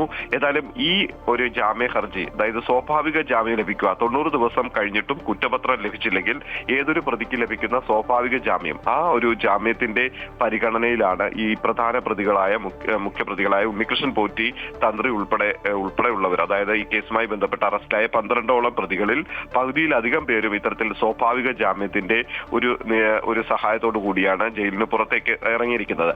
ഇനി KP ശങ്കർദാസിന്റെ കേസിലെ കാര്യം നോക്കുകയാണെങ്കിൽ ജനുവരി 2026 ജനുവരിയിൽ SIT സംഘം ശങ്കർദാസിനെ അറസ്റ്റ് ചെയ്യുന്നു. ഈ കട്ടിളപ്പാളി കേസിലും ദ്വാരപാലക ശില്പ കേസിലുമാണ് ശങ്കർദാസ് പ്രതിയായിട്ടുള്ളത്. പക്ഷേ ഇദ്ദേഹത്തിന്റെ ആരോഗ്യാവസ്ഥയൊക്കെ ചൂണ്ടിക്കാട്ടി നേരത്തെ ഹൈക്കോടതിയിലും ഒപ്പം തന്നെ വിജിലൻസ് കോടതിയിലും ജാമ്യമൊക്കെ നൽകണമെന്ന ആവശ്യം മുന്നിട്ട് വെച്ചിരുന്നു. പക്ഷേ ഈ പ്രതിഭാഗത്തിന്റെ ആവശ്യങ്ങളൊക്കെ തന്നെ, അതായത് ഇദ്ദേഹത്തിന്റെ ആരോഗ്യ പ്രശ്നങ്ങളിലൊക്കെ തന്നെ ഒരു അല്ലെങ്കിൽ ഒരു വ്യക്തത വരുത്താൻ വിജിലൻസ് കോടതിക്ക് അല്ലെങ്കിൽ കോടതികളിലേക്ക് വ്യക്തത വരുത്താൻ പ്രതിഭാഗത്തിന് കഴിഞ്ഞില്ല എന്നൊരു കാരണം ചൂണ്ടിക്കാണിച്ചുകൊണ്ട് ഈ ജാമ്യ ഹർജികളൊക്കെ തള്ളുകയാണ് നേരത്തെ ചെയ്തത്. പക്ഷേ ഈ സ്വാഭാവിക ജാമ്യ ഹർജി പരിഗണിക്കുമ്പോൾ ഇതൊരിക്കലും നൽകാതിരിക്കാൻ അല്ലെങ്കിൽ അത്തരത്തിലുള്ള ഒരു പ്രത്യേക കാരണം അല്ലെങ്കിൽ അത് പ്രത്യേക അന്വേഷണ സംഘം മുന്നോട്ട് വെക്കണമായിരുന്നു. ഏതായാലും ഈ ഒരു ഇപ്പോൾ ലഭിക്കുന്ന വിവരങ്ങൾ അനുസരിച്ചാണെങ്കിൽ ഇത്തരത്തിലൊരു നീക്കങ്ങളൊന്നും പ്രത്യേക അന്വേഷണ സംഘം നടത്തിയിട്ടില്ല എന്നാണ് അറിയുന്നത്. അതുകൊണ്ട് തന്നെ ശങ്കർദാസിനും സ്വാഭാവിക ജാമ്യം ലഭിക്കും. അതോടുകൂടി ഈ കേസുമായി ബന്ധപ്പെട്ടുള്ള 12 പ്രതികളാണ് ഉണ്ടായിരുന്നത്. ഈ 12 പ്രതികളും ഈ മുഖ്യ പ്രതികൾ ഉൾപ്പെടെയുള്ളവർക്ക് സ്വാഭാവിക ജാമ്യത്തിലൂടെയും മറ്റുള്ളവർക്ക് ഇവരുടെ കുറ്റം തെളിയിക്കാൻ കോടതിയിൽ അല്ലെങ്കിൽ പ്രത്യേക അന്വേഷണ സംഘത്തിന് കഴിയാത്ത സാഹചര്യത്തിലും കൂടിയാണ് ജാമ്യം ലഭിച്ചത്. ഏതായാലും ഈ 12 പ്രതികളും ജയിലിന് പുറത്തേക്ക് എത്തുമ്പോൾ ഈ ശബരിമല സ്വർണ്ണക്കൊള്ള കവർച്ച കേസ് മറ്റൊരു തലത്തിലേക്ക്, അതായത് ഈ പ്രതികളെയൊക്കെ എന്തിനാണ് അറസ്റ്റ് ചെയ്തത്, അല്ലെങ്കിൽ ഇവർക്കിടെ പേരിൽ കുറ്റപത്രം പോലും സമർപ്പിക്കാതെ പ്രത്യേക അന്വേഷണ സംഘത്തിന് എന്തുകൊണ്ട് സാധിക്കുന്നില്ല എന്ന തരത്തിലുള്ള ചോദ്യങ്ങൾ നിയമവിദഗ്ധരുടെ ഭാഗത്തുനിന്നും ഉയർന്നു കഴിഞ്ഞിരുന്നു. ഏതായാലും ഈ ഒരു സാഹചര്യത്തിൽ കൂടിയാണ് KP ശങ്കർദാസിന്റെ ജാമ്യ ഹർജിയും കോടതി ഇന്ന് പരിഗണിക്കുന്നത്. 90 ദിവസം കഴിഞ്ഞ സ്വാഭാവിക ജാമ്യ ഹർജി ഏതായാലും ശങ്കർദാസിനും അനുവദിച്ചു കിട്ടുക തന്നെ ചെയ്യും. അതോടുകൂടി കേസിലെ മുഴുവൻ പ്രതികളുമാണ് ഇപ്പോൾ ജയിലിന് പുറത്തേക്ക് എത്തുക. മായ. ശരി, സുധീഷ് കുമാറാണ് വിവരങ്ങൾ നൽകിയത്. ഇറാനുമായുള്ള സമാധാന ചർച്ചകൾ അലസിപ്പിരിഞ്ഞതോടെ ഇറാനെതിരായ ആക്രമണം കടുപ്പിക്കാൻ അമേരിക്ക. തുറമുഖങ്ങൾക്ക് ഇന്നു മുതൽ അമേരിക്ക ഉപരോധം ഏർപ്പെടുത്തും. ഹോർമൂസ് കടലിടുക്ക് വഴിയുള്ള കപ്പൽ നീക്കം തടയാനാണ് അമേരിക്കയുടെ നീക്കം. എണ്ണവിലയിൽ വീണ്ടും കുതിപ്പുണ്ടായിരിക്കുന്നു. ബാരലിന് $100 കടന്നു. വിവരങ്ങളുമായി ന്യൂസ് ഡെസ്കിൽ നിന്നും അമ്പിളി ചേരുന്നുണ്ട്. അമ്പിളി, നമ്മൾ ഈ കഴിഞ്ഞ ദിവസത്തെ സമാധാന ചർച്ചകളിലൊക്കെ ലോകം തന്നെ ഏറെ പ്രതീക്ഷ വച്ചിരുന്നു. പക്ഷേ അത് അലസിപ്പിരിഞ്ഞതോടുകൂടി പശ്ചിമേഷ്യ വീണ്ടും ഒരു അശാന്തിയുടെ നിഴലിലേക്കായി എന്ന് വേണമോ കരുതാൻ? എന്തൊക്കെയാണ് ഇപ്പോഴും അതിനുശേഷം നടക്കുന്ന സംഭവ വികാസങ്ങൾ? നിലവിലെ സാഹചര്യം എങ്ങനെയാണ്? മായ സൂചിപ്പിച്ച പോലെ തന്നെ ലോകമേറെ പ്രതീക്ഷയോടെ ഉറ്റുനോക്കിയ ഒരു ചർച്ചയായിരുന്നു കഴിഞ്ഞ ദിവസം ഇസ്ലാമാബാദിലുണ്ടായിരുന്നത്. ഇറാൻ US സമാധാന ചർച്ച 21 മണിക്കൂർ നീണ്ടുനിന്ന് ആ ചർച്ച പരാജയപ്പെടുകയായിരുന്നു. അതിനുശേഷം ഇറാനെതിരെ അമേരിക്ക കൂടുതൽ നടപടികളിലേക്ക് കടക്കുന്നു എന്നാണ് മനസ്സിലാക്കുന്നത്. ഇന്ന് ഹോർമൂസ് കടലിടുക്കിൽ ഉപരോധം ഏർപ്പെടുത്താനാണ് അമേരിക്കൻ നാവികസേന തീരുമാനിച്ചിട്ടുള്ളത്. അതായത് ഹോർമൂസ് കടലിടുക്കിലൂടെയുള്ള എല്ലാ കപ്പൽ ഗതാഗതവും തടസ്സപ്പെടും. അതായത് എല്ലാ പൂർണ്ണമായും തടയാനാണ് അമേരിക്കയുടെ തീരുമാനം. ഹോർമൂസ് കടലിടുക്കിലൂടെ ഒരു കപ്പലിനെയും കടത്തിവിടില്ല എന്ന് അമേരിക്കൻ പ്രസിഡന്റ് ഡൊണാൾഡ് ട്രംപ് ഇതിനോടകം തന്നെ വ്യക്തമാക്കി കഴിഞ്ഞു. അതായത് ഹോർമൂസ് കടലിടുക്കിലേക്ക് പ്രവേശിക്കുന്നതും അവിടെ നിന്ന് പുറപ്പെടുന്നതുമായ എല്ലാ കപ്പലുകളെയും തടയുമെന്നാണ് അമേരിക്കൻ പ്രസിഡന്റ് ഡൊണാൾഡ് ട്രംപ് നിലപാട് കടുപ്പിച്ചിരിക്കുന്നത്. ഇതിൽ ഒരു രാജ്യങ്ങൾക്കും വിട്ടുവീഴ്ചയുണ്ടാകില്ല എന്ന് അദ്ദേഹം പറഞ്ഞു കഴിഞ്ഞു. അതായത് അന്താരാഷ്ട്ര കപ്പൽ ഗതാഗതത്തിന് ഇറാൻ ഇപ്പോൾ സ്വീകരിക്കുന്ന നിലപാട് വലിയ വെല്ലുവിളിയും ഭീഷണിയുമാണ്. ഇത് ലോക രാജ്യങ്ങളെ ബന്ദിയാക്കുന്ന തരത്തിലേക്കുള്ള കാര്യങ്ങളിലേക്ക് പോകുന്നത്. അതുകൊണ്ട് തന്നെ അമേരിക്ക ആ ഒരു കാര്യത്തിൽ ഒരു വിട്ടുവീഴ്ചയ്ക്കും തയ്യാറല്ല എന്നാണ് മനസ്സിലാക്കുന്നത്. എന്നാൽ ഇറാൻ ഇതര തുറമുഖങ്ങളിലേക്ക് പോകുന്ന കപ്പലുകളെ തടയില്ല എന്നുള്ള ഒരു നിലപാടും സ്വീകരിച്ചിട്ടുണ്ട്. അതേസമയം ഇറാന് ടോളോ നികുതിയോ നൽകി അന്താരാഷ്ട്ര പാതയിലൂടെ കടന്നു പോകുന്ന കപ്പലുകളെയും തടയും. ഇത്തരത്തിൽ പോകുന്ന കപ്പലുകൾക്ക് സമുദ്രപാതയിൽ ഒരു സുരക്ഷയും ഉണ്ടാകില്ല എന്നാണ് വ്യക്തമാക്കിയിരിക്കുന്നത്. ഒപ്പം തന്നെ ഹോർമൂസ് കടലിടുക്കിൽ ഇറാന്റെ മൈനുകൾ നശിപ്പിക്കാനും US നാവികസേനയ്ക്ക് നിർദ്ദേശം നൽകി കഴിഞ്ഞിട്ടുണ്ട് അമേരിക്ക. ഇതിനോടകം തന്നെ ഇന്ന് രാവിലെ 10 മണിക്കാണ് ഇതുമായി ബന്ധപ്പെട്ട് ഉപരോധവുമായി ബന്ധപ്പെട്ട നടപടികൾ ഉണ്ടാകുക എന്നാണ് മനസ്സിലാക്കുന്നത്. ഇതുമായുള്ള നടപടിക്രമങ്ങൾ US നാവികസേന തുടങ്ങിക്കഴിഞ്ഞു എന്നും അമേരിക്ക വ്യക്തമാക്കി കഴിഞ്ഞു. അതായത് ഒമാന്റെ ഉൾക്കടലിലും അതുപോലെ തന്നെ ഹോർമൂസ് കടലിടുക്കിലുമൊക്കെയുള്ള നാവികർ റേഡിയോ ചാനൽ 16 വഴി ഒരു കമ്മ്യൂണിക്കേഷൻ ഉണ്ടാകണമെന്നും വ്യക്തമാക്കിയിട്ടുണ്ട്. എന്തായാലും US ഇത്തരത്തിലൊരു നിലപാട് ഇറാനെതിരെ കടുപ്പിച്ചതോടുകൂടി തന്നെ വലിയ രീതിയിലുള്ള ഒരു അന്താരാഷ്ട്ര എണ്ണ വിപണിയെയും അതുപോലെ തന്നെ ചരക്ക് ഗതാഗതത്തെയും ഒക്കെ കാര്യമായി ബാധിക്കുന്ന രീതിയിലേക്കാണ് കാര്യങ്ങൾ പോകുന്നത്. ക്രൂഡ് ഓയിൽ വില ഉയരുന്ന ഒരു സാഹചര്യത്തിലേക്ക് പോയി. ബാരലിന് $100 പിന്നിട്ട് ക്രൂഡ് ഓയിൽ വില. ഒപ്പം തന്നെ ബ്രെന്റ് ക്രൂഡ് വില 7% കൂടി. ഇന്നലെ ഈ സമാധാന ചർച്ച അലസിപ്പിരിഞ്ഞതോടുകൂടി തന്നെ എണ്ണവില കാര്യമായി ഉയർന്നിരുന്നു. അതുപോലെ തന്നെ ഓഹരി വിപണി ഇടിഞ്ഞു. സ്വർണ്ണവില കുറയുന്ന സാഹചര്യങ്ങളിലേക്കൊക്കെ പോയിട്ടുണ്ട്. സമാധാന ചർച്ച പരാജയപ്പെട്ടതുമായി ബന്ധപ്പെട്ട് ഇരു രാജ്യങ്ങൾ വിശദീകരണം നൽകുന്ന ഒരു സാഹചര്യവും ഉണ്ടായിട്ടുണ്ട്. അമേരിക്ക വ്യക്തമാക്കുന്നത് ഭൂരിഭാഗം കാര്യങ്ങളിലും തീരുമാനമായിട്ടുണ്ടായിരുന്നു. എന്നാൽ ഏറ്റവും പ്രധാനപ്പെട്ട വിഷയമായ ആണവ വിഷയങ്ങളിൽ ഇറാൻ ഒരു നിലപാട് സ്വീകരിച്ചിട്ടില്ല. ആണവ വിഷയങ്ങളിൽ ഇറാനുമായി ബന്ധപ്പെട്ട് ഒരു ചർച്ചയ്ക്കും അല്ലെങ്കിൽ ഒരു വിട്ടുവീഴ്ചയ്ക്കും തയ്യാറല്ല. അതുകൊണ്ട് തന്നെയാണ് ഈ ചർച്ച അലസിപ്പിരിഞ്ഞത്. എന്നാൽ ഇറാൻ വിദേശകാര്യ മന്ത്രാലയം വ്യക്തമാക്കുന്നത് ചർച്ചയിൽ പങ്കെടുത്ത വൈസ് പ്രസിഡന്റ് JD വാൻസിന് ബെന്യാമിൻ നെതന്യാഹു ഇസ്രായേൽ പ്രധാനമന്ത്രിയുടെ ഒരു ഫോൺ വരുന്നു. അതുമായി ആ ഫോണോട് കൂടിയാണ് ഈ ചർച്ച അലസിപ്പിരിയുന്നത്. അതായത് യുദ്ധവുമായി ബന്ധപ്പെട്ട് ഇറാനിൽ നിന്ന് പല കാര്യങ്ങൾ അമേരിക്കയും ഇസ്രായേലും നേടിയെടുത്തു. ഇനിയും യുദ്ധത്തിലൂടെ നേടിയെടുക്കാത്ത പല ആവശ്യങ്ങളും നേടിയെടുക്കാനാണ് ഇത്തരത്തിലൊരു സമാധാന ചർച്ച മുന്നോട്ട് വെച്ചത്. ആ നീക്കം ഉണ്ടായില്ല. ആ നീക്കം പരാജയപ്പെട്ടതാണ് സമാധാന ചർച്ച പരാജയപ്പെടാനുള്ള കാരണമെന്നുള്ളതാണ് ഇറാൻ വിദേശകാര്യമന്ത്രി അബ്ബാസ് അരാഗ്ചി വ്യക്തമാക്കിയത്. എന്തായാലും സമാധാന ചർച്ച പിരിഞ്ഞതോടുകൂടി ഇറാൻ നേരെയുള്ള നിലപാട് കടുപ്പിക്കുകയാണ്. അതായത് ഇനി ഇറാന്റെ ഭാഗത്ത് നിന്ന് എന്തെങ്കിലും പ്രകോപനപരമായ ഒരു നിലപാടോ അല്ലെങ്കിൽ എന്തെങ്കിലും ഒരു നീക്കവും ഉണ്ടായാൽ US സൈന്യം എല്ലാ അർത്ഥത്തിലും സജ്ജമാണ്. ഇറാനെതിരെ ശക്തമായ നിലപാട് സ്വീകരിക്കുമെന്ന് തന്നെയാണ് അമേരിക്ക വ്യക്തമാക്കുന്നത്. തീർച്ചയായും ഈ ഇറാനുമായുള്ള സമാധാന ചർച്ചകളൊക്കെ അലസിപ്പിരിഞ്ഞതിന് പിന്നാലെ ഇറാനെതിരെ കൂടുതൽ നടപടികളൊക്കെ കൂടുതൽ കടുപ്പിക്കുകയാണ് അമേരിക്ക. അതിൻ്റെ പ്രതിഫലനങ്ങൾ നമ്മൾ പല മേഖലകളിലുമൊക്കെ കാണുന്നുണ്ട്. അമ്പിളിയാണ് ന്യൂസ് ഡെസ്കിൽ നിന്നും വിശദമായ വിവരങ്ങൾ നൽകിയത്.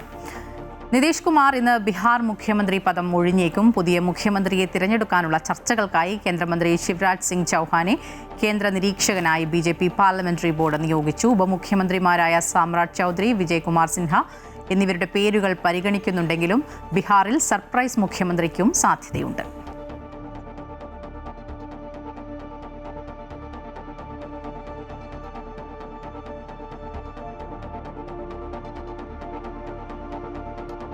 കൂടുതൽ വിവരങ്ങളുമായി ഡൽഹിയിൽ നിന്നും ജിഷ്ണു ചേരുന്നുണ്ട്. ജിഷ്ണു, ബീഹാറിൽ ആദ്യമായി ഒരു BJP മുഖ്യമന്ത്രി വരാൻ പോകുന്നു.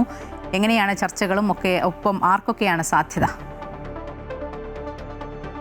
നിലവിലെ മുഖ്യമന്ത്രിയും JDU അധ്യക്ഷനുമായിട്ടുള്ള നിതീഷ് കുമാർ കഴിഞ്ഞ ആഴ്ച രാജ്യസഭാംഗമായി സത്യപ്രതിജ്ഞ ചെയ്തിരുന്നു. ഇന്ന് പട്നയിൽ മന്ത്രിസഭാ യോഗം ചേരുന്നുണ്ട്. ആ മന്ത്രിസഭാ യോഗത്തിന് ശേഷം നിതീഷ് കുമാർ രാജി സമർപ്പിക്കുമെന്നുള്ളതാണ് നിലവിലെ റിപ്പോർട്ടുകൾ. അതോടുകൂടിയും പുതിയ മുഖ്യമന്ത്രിയെ തെരഞ്ഞെടുക്കാനുള്ള ചർച്ചകൾ ഔദ്യോഗികമായി ആരംഭിക്കും. ഇതിനോടകം തന്നെ പ്രാഥമിക ചർച്ചകൾ BJPക്കുള്ളിൽ ആരംഭിച്ചിട്ടുണ്ട്. മായ ചൂണ്ടിക്കാട്ടിയതുപോലെ ബീഹാർ എന്ന സംസ്ഥാനത്ത് ആദ്യമായി BJPക്ക് ഒരു മുഖ്യമന്ത്രിയെ ലഭിക്കുകയാണ്. കഴിഞ്ഞ നിയമസഭാ തെരഞ്ഞെടുപ്പിൽ NDA മികച്ച ഭൂരിപക്ഷം ലഭിക്കുകയും അതിൽ തന്നെ BJP ഏറ്റവും വലിയ ഒറ്റകക്ഷിയായിരുന്നുവെങ്കിൽ പോലും രാഷ്ട്രീയ മര്യാദയുടെ പേരിൽ നിതീഷ് കുമാർ തന്നെ മുഖ്യമന്ത്രിയായി തുടരുകയായിരുന്നു. നിലവിൽ നിതീഷ് മുഖ്യമന്ത്രി സ്ഥാനം ഒഴിയുന്നു, രാജ്യസഭയിലേക്ക് എത്തുന്നു. ഈ ഘട്ടത്തിലാണ് സംസ്ഥാനത്ത് ആദ്യമായി BJPക്ക് മുഖ്യമന്ത്രിയെ ലഭിക്കുന്നത്. നിലവിൽ ചർച്ചകൾ നിരവധി പേരുകൾ എത്തുന്നുണ്ടെങ്കിൽ പോലും ആഭ്യന്തര വകുപ്പിന്റെ ചുമതലയുള്ള ഉപമുഖ്യമന്ത്രി സാമ്രാജ് ചൗധരി, കൂടാതെ മറ്റൊരു ഉപമുഖ്യമന്ത്രി വിജയ്കുമാർ സിൻഹ തുടങ്ങിയവരുടെ പേരുകളാണ് പട്ടികയിൽ മുന്നിലുള്ളത്. പക്ഷേ ഈ അതിനപ്പുറത്തേക്ക് ഏതെങ്കിലും പേരുകളിലേക്ക് പല സംസ്ഥാനങ്ങളിലും ഹരിയാനയിലും രാജസ്ഥാനിലും മധ്യപ്രദേശിലുമെല്ലാം തന്നെ BJP മുഖ്യമന്ത്രിയെ തീരുമാനിച്ച ശൈലിയും ഒപ്പം ആ പേരുകളും നമുക്കറിയാം. ഒരു മാധ്യമങ്ങളുടെ തലക്കെട്ടിലും ഉൾപ്പെടാത്ത പേരുകളിലേക്കായിരുന്നു മധ്യപ്രദേശിലും രാജസ്ഥാനിലും എല്ലാം തന്നെ BJP മുഖ്യമന്ത്രി സ്ഥാനം എത്തിച്ചത്. അതുകൊണ്ടൊരു സർപ്രൈസ് മുഖ്യമന്ത്രി ബീഹാറിൽ ഉണ്ടാകുമോ എന്നുള്ളത് നോക്കിക്കാണേണ്ടതാണ്. നിലവിൽ സാമ്രാജ് ചൗധരി, വിജയ്കുമാർ സിൻഹ തുടങ്ങിയവരുടെ പേരുകളാണ് BJP നേതൃത്വം പരിഗണിക്കുന്നത്. മുഖ്യമന്ത്രിയെ തെരഞ്ഞെടുക്കാനുള്ള ചർച്ചകൾക്കായി കേന്ദ്ര നിരീക്ഷകനായി കേന്ദ്രമന്ത്രി ശിവരാജ് സിംഗ് ചൗഹാനെയാണ് BJPയുടെ കേന്ദ്ര പാർലമെന്ററി ബോർഡ് നിയോഗിച്ചിട്ടുള്ളത്. അദ്ദേഹത്തിന്റെ നേതൃത്വത്തിൽ യോഗങ്ങൾ ചേരും. 16-ാം തീയതി പട്നയിൽ വെച്ച് NDA നേതൃയോഗം ചേരുന്നുണ്ട്. ആ യോഗത്തിൽ വെച്ചായിരിക്കും പുതിയ മുഖ്യമന്ത്രിയുടെ പ്രഖ്യാപനം ഉണ്ടാവുക എന്ന് മനസ്സിലാക്കുന്നു. തീർച്ചയായും ബീഹാർ മുഖ്യമന്ത്രി പദം നിതീഷ് കുമാർ ഒഴിയുന്നതോടെ അടുത്ത മുഖ്യമന്ത്രി ആരെന്നുള്ള ചർച്ചകളിലേക്കാണ് ഇനി BJP കടക്കുക. ജിഷ്ണുവാണ് വിവരങ്ങൾ നൽകിയത്. പ്രശസ്ത ഗായിക ആശാ ഭോസ്ലേക്ക് വിട. സംസ്കാര ചടങ്ങുകൾ വൈകിട്ട് മുംബൈയിലെ ശിവാജി പാർക്കിൽ നടക്കും. വൈവിധ്യം നിറഞ്ഞ സംഗീതത്തിലൂടെ പ്രേക്ഷക ഹൃദയങ്ങൾ കീഴടക്കിയ ആശാ ഭോസ്ലെയുടെ മരണത്തിൽ പ്രധാനമന്ത്രി നരേന്ദ്രമോദി ഉൾപ്പെടെയുള്ളവർ അനുശോചനം രേഖപ്പെടുത്തിയിരുന്നു. ചലച്ചിത്ര മേഖലയ്ക്ക് നൽകിയ സംഭാവനകൾ പരിഗണിച്ച് 2000-ൽ ദാദാസാഹിബ് ഫാൽക്കെ പുരസ്കാരവും 2008-ൽ പത്മവിഭൂഷണും നൽകി രാജ്യം ആശയെ ആദരിച്ചിരുന്നു. ഏറ്റവും കൂടുതൽ ഗാനങ്ങൾ റെക്കോർഡ് ചെയ്ത ഗായിക എന്ന നിലയിൽ ഗിന്നസ് ബുക്ക് ഓഫ് വേൾഡ് റെക്കോർഡ്സിലും ആശാ ഭോസ്ലെ ഇടം പിടിച്ചിട്ടുണ്ട്. ഇനി വിപണി വിലയിരുത്തലാണ്. ധനകാര്യ ഓഹരി വിദഗ്ധൻ K. ദിലീപ് ഉണ്ട്. ദിലീപ്, പശ്ചിമേഷ്യയിലെ സമാധാന ചർച്ചയൊക്കെ അലസി പിരിഞ്ഞത് പല മേഖലകളിലെയും ബാധിക്കുന്നുണ്ട്. തീർച്ചയായും വിപണി ഉൾപ്പെടെ അത് ബാധിക്കുമെന്ന് ഉറപ്പാണ്. എന്തൊക്കെ പ്രതീക്ഷിക്കണമെന്ന് വിപണിയിൽ നിന്ന്? ഇന്ന് നഷ്ടത്തിലായിരിക്കും വ്യാപാരം തുടങ്ങുക. കഴിഞ്ഞ ആഴ്ച വലിയൊരു നേട്ടത്തിൽ വ്യാപാരം അവസാനിപ്പിച്ചിരുന്നു. എന്നാൽ ഞായറാഴ്ച നടന്ന US-ഇറാൻ സമാധാന ചർച്ച എങ്ങും എത്താതെ പിരിഞ്ഞത് ആഗോള വിപണികളെ സമ്മർദ്ദത്തിലാക്കിയിട്ടുണ്ട്. അതുകൊണ്ട് തന്നെ അതിൻ്റെ ഒരു സ്വാധീനം നമ്മുടെ വിപണിയിലുണ്ടാവും. 24,000 എന്ന നിലവാരത്തിന് മുകളിലാണ് മുൻനിര സൂചിയായ നിഫ്റ്റിയിൽ കഴിഞ്ഞ ആഴ്ച വ്യാപാരം അവസാനിപ്പിച്ചത്. ആ ഒരു നിലവാരത്തിൽ നിലനിന്ന് വ്യാപാരം നടക്കുന്ന ഒരു സാഹചര്യത്തിൽ മാത്രമേ മുന്നോട്ട് നീങ്ങാനുള്ള സാധ്യത കാണുന്നുള്ളൂ. ഇന്നത്തെ സാഹചര്യത്തിൽ വിപണി നഷ്ടത്തിൽ വ്യാപാരം തുടങ്ങുകയാണെങ്കിൽ 24,000 താഴേക്ക് നീങ്ങാനുള്ള സാധ്യതയുണ്ട്. അങ്ങനെയാണെങ്കിൽ തന്നെ 23,800 എന്ന നിലവാരമായിരിക്കും ആദ്യ അടിസ്ഥാന നിലവാരമായി പ്രവർത്തിക്കുക. ആ നിലവാരത്തിന് മുകളിൽ വിപണി ഒന്ന് ക്രമപ്പെട്ട് മുന്നോട്ട് നീങ്ങാനുള്ള ഒരു സാഹചര്യം വിപണിയിൽ ഉണ്ടാകേണ്ടതുണ്ട്. ഈ ഒരു ഉയർന്ന നിലവാരത്തിൽ നിക്ഷേപകർ ലാഭമെടുക്കാനുള്ള ശ്രമം കൂടെ നടത്തി കഴിഞ്ഞാൽ തീർച്ചയായും ഒരുപക്ഷെ ആ നിലവാരത്തിൽ താഴേക്ക് നീങ്ങാനുള്ള സാധ്യതയുണ്ട്. അങ്ങനെയാണെങ്കിൽ 23,500 എന്ന നിലവാരത്തിലേക്ക് എത്താനുള്ള എല്ലാ സാധ്യതകളും കാണുന്നുമുണ്ട്. എങ്കിലും വരും ദിവസങ്ങളിലും വിപണിയിൽ ഏതെങ്കിലും തരത്തിൽ പശ്ചിമേഷ്യയിൽ സംഘർഷത്തിന് അയവ് വരുന്ന രീതിയിലുള്ള ഒരു സമാധാന ചർച്ച ഉണ്ടാവുകയും അത് ഏതെങ്കിലും തരത്തിൽ ഒരു ഫലപ്രാപ്തിയിലേക്ക് എത്തുന്ന സാഹചര്യം ഉണ്ടായാൽ അത് വിപണിക്ക് അനുകൂലമായ ഒരു ഘടകമായി പ്രവർത്തിക്കുകയും ചെയ്യും. എന്തായാലും വലിയ തോതിലുള്ള കയറ്റങ്ങൾ വരും ദിവസങ്ങളിലും വിപണിയിലും പ്രതീക്ഷിക്കണമെന്നുള്ള രീതിയിലാണ് കാര്യങ്ങൾ നിലനിൽക്കുന്നത്. അതുകൊണ്ട് തന്നെ വളരെ കരുതലോടെയുള്ള വ്യാപാരമായിരിക്കും നിക്ഷേപർ ഇപ്പോൾ സ്വീകരിക്കേണ്ടതും. നിലവിലെ സാഹചര്യത്തിൽ വളരെ ഉയർന്ന തോതിലുള്ള കയറ്റങ്ങൾ വിപണിയിൽ തുടരാൻ തന്നെയാണ് സാധ്യത. ഇന്ന് നഷ്ടത്തിലായിരിക്കും വ്യാപാരം തുടങ്ങുക. നിക്ഷേപ സ്ഥാപനങ്ങളുടെ നിലപാടുകൾ നിർണായകമായിരിക്കും. കഴിഞ്ഞ ആഴ്ചയിൽ ഒരു ദിവസം മാത്രമാണ് വിദേശ നിക്ഷേപ സ്ഥാപനങ്ങൾ വിപണിയിൽ കുറേയേറെ നാളുകൾക്ക് ശേഷം മറ്റ് നിക്ഷേപത്തിലായിരുന്നത്. അവരുടെ നിലപാടുകളും വിപണിയുടെ ഇനിയുള്ള നീക്കത്തിൽ നിർണായകമായിരിക്കും. ശരി, വിപണി വിലയിരുത്തുകയായിരുന്നു കെ ദിലീപ്. ബംഗളൂരുവിലെ ഏക ഹോൾസെയിൽ ജ്വല്ലറി ശൃംഖലയായ റീഗൽ ജ്വല്ലേഴ്സ് വിപുലീകരണത്തിന്റെ ഭാഗമായി ജയാനഗറിലും HSR ലേഔട്ടിലും പുതിയ ഷോറൂമുകൾ ആരംഭിച്ചു. കന്നഡ ചലച്ചിത്ര താരം ഋഷഭ് ഷെട്ടി ഷോറൂമുകളുടെ ഉദ്ഘാടനം നിർവഹിച്ചു. വിവാഹ സീസണും അക്ഷയ തൃതീയയും പ്രമാണിച്ച് സ്വർണ്ണാഭരണങ്ങൾക്ക് ആവശ്യക്കാർ ഏറി വരുന്ന സാഹചര്യത്തിലാണ് പുതിയ ഷോറൂമുകൾ പ്രവർത്തനം ആരംഭിച്ചത്. സ്വർണ്ണ ഡയമണ്ട് ആഭരണങ്ങളുടെ വിപുലമായ ശേഖരം കാണാൻ ഉദ്ഘാടന ദിവസം വൻ ജനത്തിരക്കാണ് അനുഭവപ്പെട്ടത്. കർണാടകയിലെ ജനങ്ങൾ റീഗൽ ജ്വല്ലേഴ്സിൽ അർപ്പിക്കുന്ന വിശ്വാസം നേരിട്ട് കാണാൻ സാധിച്ചതിൽ സന്തോഷമുണ്ടെന്ന് ഋഷഭ് ഷെട്ടി പറഞ്ഞു. കമനഹള്ളി, മല്ലേശ്വരം, മരത്തഹള്ളി എന്നിവിടങ്ങളിലെ ഷോറൂമുകൾക്ക് ശേഷമാണ് പുതിയ 2 ഔട്ട്ലെറ്റുകൾ കൂടി ബംഗളൂരുവിൽ പ്രവർത്തനം തുടങ്ങിയത്. RR നഗറിൽ പുതിയ ഷോറൂം ഉടൻ തുറക്കുമെന്ന് മാനേജ്മെന്റ് അറിയിച്ചു. പുതിയ ഷോറൂമുകൾക്ക് ലഭിച്ച മികച്ച പ്രതികരണം ബംഗളൂരുവിൽ ഉടനീളമുള്ള കൂടുതൽ ശാഖകൾ തുടങ്ങാൻ പ്രചോദനമാണെന്ന് റീഗൽ ജ്വല്ലേഴ്സ് MD-യും CEO-യുമായ വിപിൻ ശിവദാസ് പറഞ്ഞു. അക്ഷയ തൃതീയ പ്രമാണിച്ച് എല്ലാ ഷോറൂമുകളിലും പ്രത്യേക ഓഫറുകളും ഒരുക്കിയിട്ടുണ്ട്.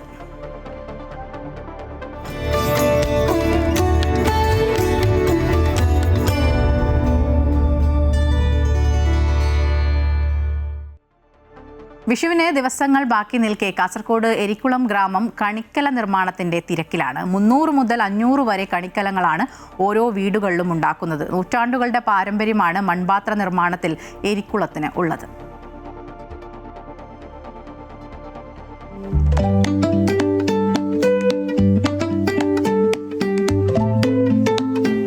മടിക്കൈ എരിക്കുളത്തെ കുടുംബങ്ങൾക്ക് വിഷു ആഘോഷം പ്രതീക്ഷകളുടെ കാലമാണ്. ഓരോ വീട്ടുമുറ്റത്തും കണിക്കലങ്ങൾ ഒരുക്കുന്നതിന്റെ കാഴ്ച കാണാം. എരിക്കുളം വയലിൽ നിന്ന് ശേഖരിക്കുന്ന മണ്ണുപയോഗിച്ചുള്ള മൺപാത്ര നിർമ്മാണത്തിന് നൂറ്റാണ്ടുകളുടെ പഴക്കമുണ്ട്. വിഷു വിപണി ലക്ഷ്യമാക്കി 2 മാസം മുൻപ് തുടങ്ങിയ കണിക്കല നിർമ്മാണം അവസാന ഘട്ടത്തിലേക്ക് എത്തി. ചുട്ടെടുത്ത കലങ്ങളിൽ കുറിവരച്ച് ആകർഷകമാക്കുന്നത് പ്രധാനമാണ്. 300 മുതൽ 500 വരെ കണിക്കലങ്ങളാണ് എരിക്കുളത്തെ ഓരോ വീടുകളിലും ഉണ്ടാക്കുന്നത്. പ്രതിസന്ധികളേറെ ഉണ്ടെങ്കിലും വിഷു വിപണി ലക്ഷ്യമാക്കി സ്ത്രീകളടക്കം മൺപാത്ര നിർമ്മാണത്തിൽ സജീവമാകുന്നു. 200-300 കാലം എല്ലാം ഉണ്ടാക്കിയാലും പോകും ഒരു കൊല്ലത്തേക്ക്. അത് ഞാൻ ആ ഭാഗത്തേക്കും കൊണ്ടുപോകും. എല്ലാ ഒരു സ്ഥലത്തേക്കും തന്നെ എല്ലാ ഭാഗം പോകും. ചട്ടിക്ക് വില ഇപ്പോൾ 200 രൂപയിലും ഉണ്ട്, 250 രൂപ അങ്ങനെ കിട്ടും പോലെ മണിക്കും. നമ്മൊരു സ്ഥലത്തെത്തി ഒരു ദൂരം പോയാൽ അതിനനുസരിച്ചിട്ട് മണിക്കും. നമ്മൾ വീട്ടിൽ നിന്ന് തന്നെ 150 രൂപ കൊടുക്കുന്നുണ്ട്. തയ്യാറെടുപ്പ് ഒരു 3-4 മാസം മുമ്പേ തുടങ്ങിയാലേ ഇത്രയും സമയം നമ്മൾക്ക് എല്ലാം ഒരുങ്ങി കിട്ടും. 10-25 കുടുംബങ്ങളേ ഇല്ല. ഇപ്പോൾ 10-300 കുടിയുണ്ട്. കുടി അല്ലാണ്ട് പൺപാത്രം എടുക്കുന്ന 10-25 കുടിയേ ഇല്ലു. വലിപ്പത്തിനനുസരിച്ച് 150 മുതൽ 300 രൂപ വരെയാണ് കണിക്കലങ്ങളുടെ വില. സമീപ പ്രദേശങ്ങളിലെ വീടുകളിൽ ഇവ തലച്ചുമടായി എത്തിച്ച് വിൽപ്പന നടത്തുന്നത് വിഷുക്കാലത്ത് പതിവാണ്. കണ്ണൂർ, കാസർഗോഡ് ജില്ലകളിലെ വിവിധ സ്ഥലങ്ങളിലേക്കാണ് എരിക്കുളത്തെ കണിക്കലങ്ങൾ കൊണ്ടുപോകുന്നത്. അമൃത ന്യൂസ്, കാസർഗോഡ്. കൃഷ്ണവിഗ്രഹങ്ങളില്ലാതെ എന്ത് വിഷു ആഘോഷം അല്ലേ? 40 വർഷമായി കൃഷ്ണവിഗ്രഹങ്ങൾ ഒരുക്കുകയാണ് പാലക്കാട് കൊടുമ്പിലുള്ള രാജലക്ഷ്മി. ഈ രാജലക്ഷ്മിയുടെ ശിവാനന്ദ ആർട്ട് സെന്ററിൽ പ്രതിമ നിർമ്മാണത്തിന് പരിശീലനവും നൽകുന്നുണ്ട്.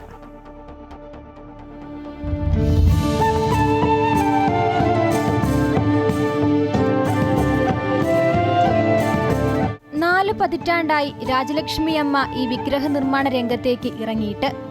ആദ്യഘട്ടത്തിൽ ഭർത്താവ് ശിവനന്ദയ്ക്കൊപ്പം ആരംഭിച്ച വിഗ്രഹ നിർമ്മാണം അദ്ദേഹത്തിന്റെ മരണശേഷം സ്വയം നടത്തിവരികയാണ്. പേപ്പർ മാവ്, മൊസൈക്ക്, ചോക്ക് പൗഡർ, കപ്പപ്പൊടി തുടങ്ങിയ 4 തരം മാവുകൾ ഉപയോഗിച്ചാണ് ഓരോ വിഗ്രഹവും നിർമ്മിക്കുന്നത്. ഒരു വലിയ വിഗ്രഹത്തിന്റെ നിർമ്മാണത്തിന് ഒരാഴ്ചയോളം വേണം. ചെറുതാണെങ്കിൽ ഒരു ദിവസം 25 എണ്ണം വരെ അച്ചിൽ വാർത്തെടുക്കും രാജലക്ഷ്മി അമ്മ. പിന്നീട് പെയിന്റ് ചെയ്ത് മനോഹരമാക്കും. ഇത് ഞങ്ങൾ പാരമ്പര്യ തൊഴിലാണ്. അച്ഛൻ, എൻ്റെ അമ്മ, പിന്നെ എൻ്റെ ഭർത്താവ് എല്ലാം ഇതന്നെ. അവർ നല്ല ഇതൊക്കെ മേടിച്ചിട്ടുണ്ട്, നല്ല അവാർഡൊക്കെ മേടിച്ചിട്ടുണ്ട്. ഒന്നും കുഴപ്പമില്ല. അവർ മരിച്ചിട്ട് കിട്ടത്തട്ട 30-35 വർഷമായി. ഡൈയിലെ മാവെല്ലാം 4 വിധ മാവ് ചേർത്ത് കുഴച്ചിട്ട് ചപ്പാത്തി മാവ് പോലെ കുഴച്ച് കഴിഞ്ഞിട്ട് പിന്നെ അത് പരത്തി ആ ഡൈയിലിടാം. ഇട്ട് അങ്ങനെ പതുക്കെ ഇത് ചെയ്തിട്ട് അത് കൂടെ പേപ്പർ പസ കൊണ്ട് തേച്ച് വെച്ചാൽ ഒരു സുമാറായിട്ട് എന്താ പറയുക, ഒരു 3 മണി നേരം തന്നെ അതെടുത്ത് നിർത്താം. അതുപോലെ ഉള്ള ഇത് കിട്ടും. വിഷുക്കാലമായതോടെ ഒട്ടേറെ പേർ കൃഷ്ണവിഗ്രഹം വാങ്ങാൻ എത്തുന്നുണ്ട്. ഏറ്റവും ഭംഗിയുള്ളൊരു കൃഷ്ണനെ കിട്ടണമെങ്കിൽ ഇവിടെ തന്നെ വരണമെന്ന് അറിയായിരുന്നു. അതുകൊണ്ട് തന്നെയാണ് അങ്ങോട്ട് വന്നത്. അപ്പോൾ വാങ്ങിച്ചു, കണ്ടു, ഇഷ്ടപ്പെട്ടു. ശിവാനന്ദ ആർട്ട് സെൻറ്റർ, അപ്പോൾ ഇവരെ എനിക്ക് പണ്ട് മുതലേ അറിയാം. അപ്പോൾ ഇത് ശ്രദ്ധയിൽപ്പെട്ടപ്പം പ്രത്യേകിച്ച് ഈ വിഷു പ്രമാണിച്ച് ശ്രീകൃഷ്ണൻ്റെ ഇത് കൊടുത്താൽ ഏറ്റവും നല്ല സ്റ്റാച്യു പ്രസൻറ്റ് കൊടുത്താൽ ഏറ്റവും നല്ല മൂല്യമുള്ളതാണെന്ന് തോന്നി. അപ്പോൾ ഇത് ഞങ്ങൾ സെലക്ട് ചെയ്യാൻ തന്നെ തീരുമാനിച്ചു. 1/2 അടി മുതൽ 12 അടി വരെയുള്ള വിഗ്രഹങ്ങൾ ശിവാനന്ദ ആർട്ട് സെന്ററിൽ ഉണ്ടാക്കാറുണ്ട്. കൃഷ്ണവിഗ്രഹങ്ങൾ കൂടാതെ കൊലുബൊമ്മകളും സരസ്വതി വിഗ്രഹങ്ങളും ഗണപതി വിഗ്രഹങ്ങളും ഒക്കെ ഇവിടെ നിർമ്മിക്കുന്നുണ്ട്. വിഗ്രഹ നിർമ്മാണം കൂടാതെ വിഗ്രഹം നിർമ്മിക്കുന്നതിനുള്ള പരിശീലനവും ഇവിടെ നൽകുന്നുണ്ട്. ഏകദേശം 40 വർഷത്തോളമായി രാജലക്ഷ്മി അമ്മ ഈ വിഗ്രഹങ്ങൾ ഉണ്ടാക്കാൻ തുടങ്ങിയിട്ട്. ഈ വിഷുക്കാലത്തും പതിവ് പോലെ കൃഷ്ണവിഗ്രഹങ്ങൾ ശിവാനന്ദ ആർട്ട് സെന്ററിൽ തയ്യാറാണ്. ക്യാമറാമാൻ സുനിലിനൊപ്പം ആതിര രാധാകൃഷ്ണൻ, അമൃത ന്യൂസ്, പാലക്കാട്. കോഴിക്കോട് പയ്യോളി കൊളാവിപ്പാലത്തെ ആമസംരക്ഷണ കേന്ദ്രത്തിൽ വിരിയിച്ച 103 ഒലിവ് റെഡ്ലി ആമക്കുഞ്ഞുങ്ങൾ കടലിന്റെ മടിത്തട്ടിലേക്ക് മടങ്ങി. 1992 മുതൽ കടലാമകൾക്ക് സംരക്ഷണമൊരുക്കുന്ന കേന്ദ്രത്തിൽ ഇതിനോടകം 60,000-ലധികം ആമക്കുഞ്ഞുങ്ങളെ വിരിയിച്ച് കടലിലേക്ക് തുറന്നുവിട്ടിട്ടുണ്ട്.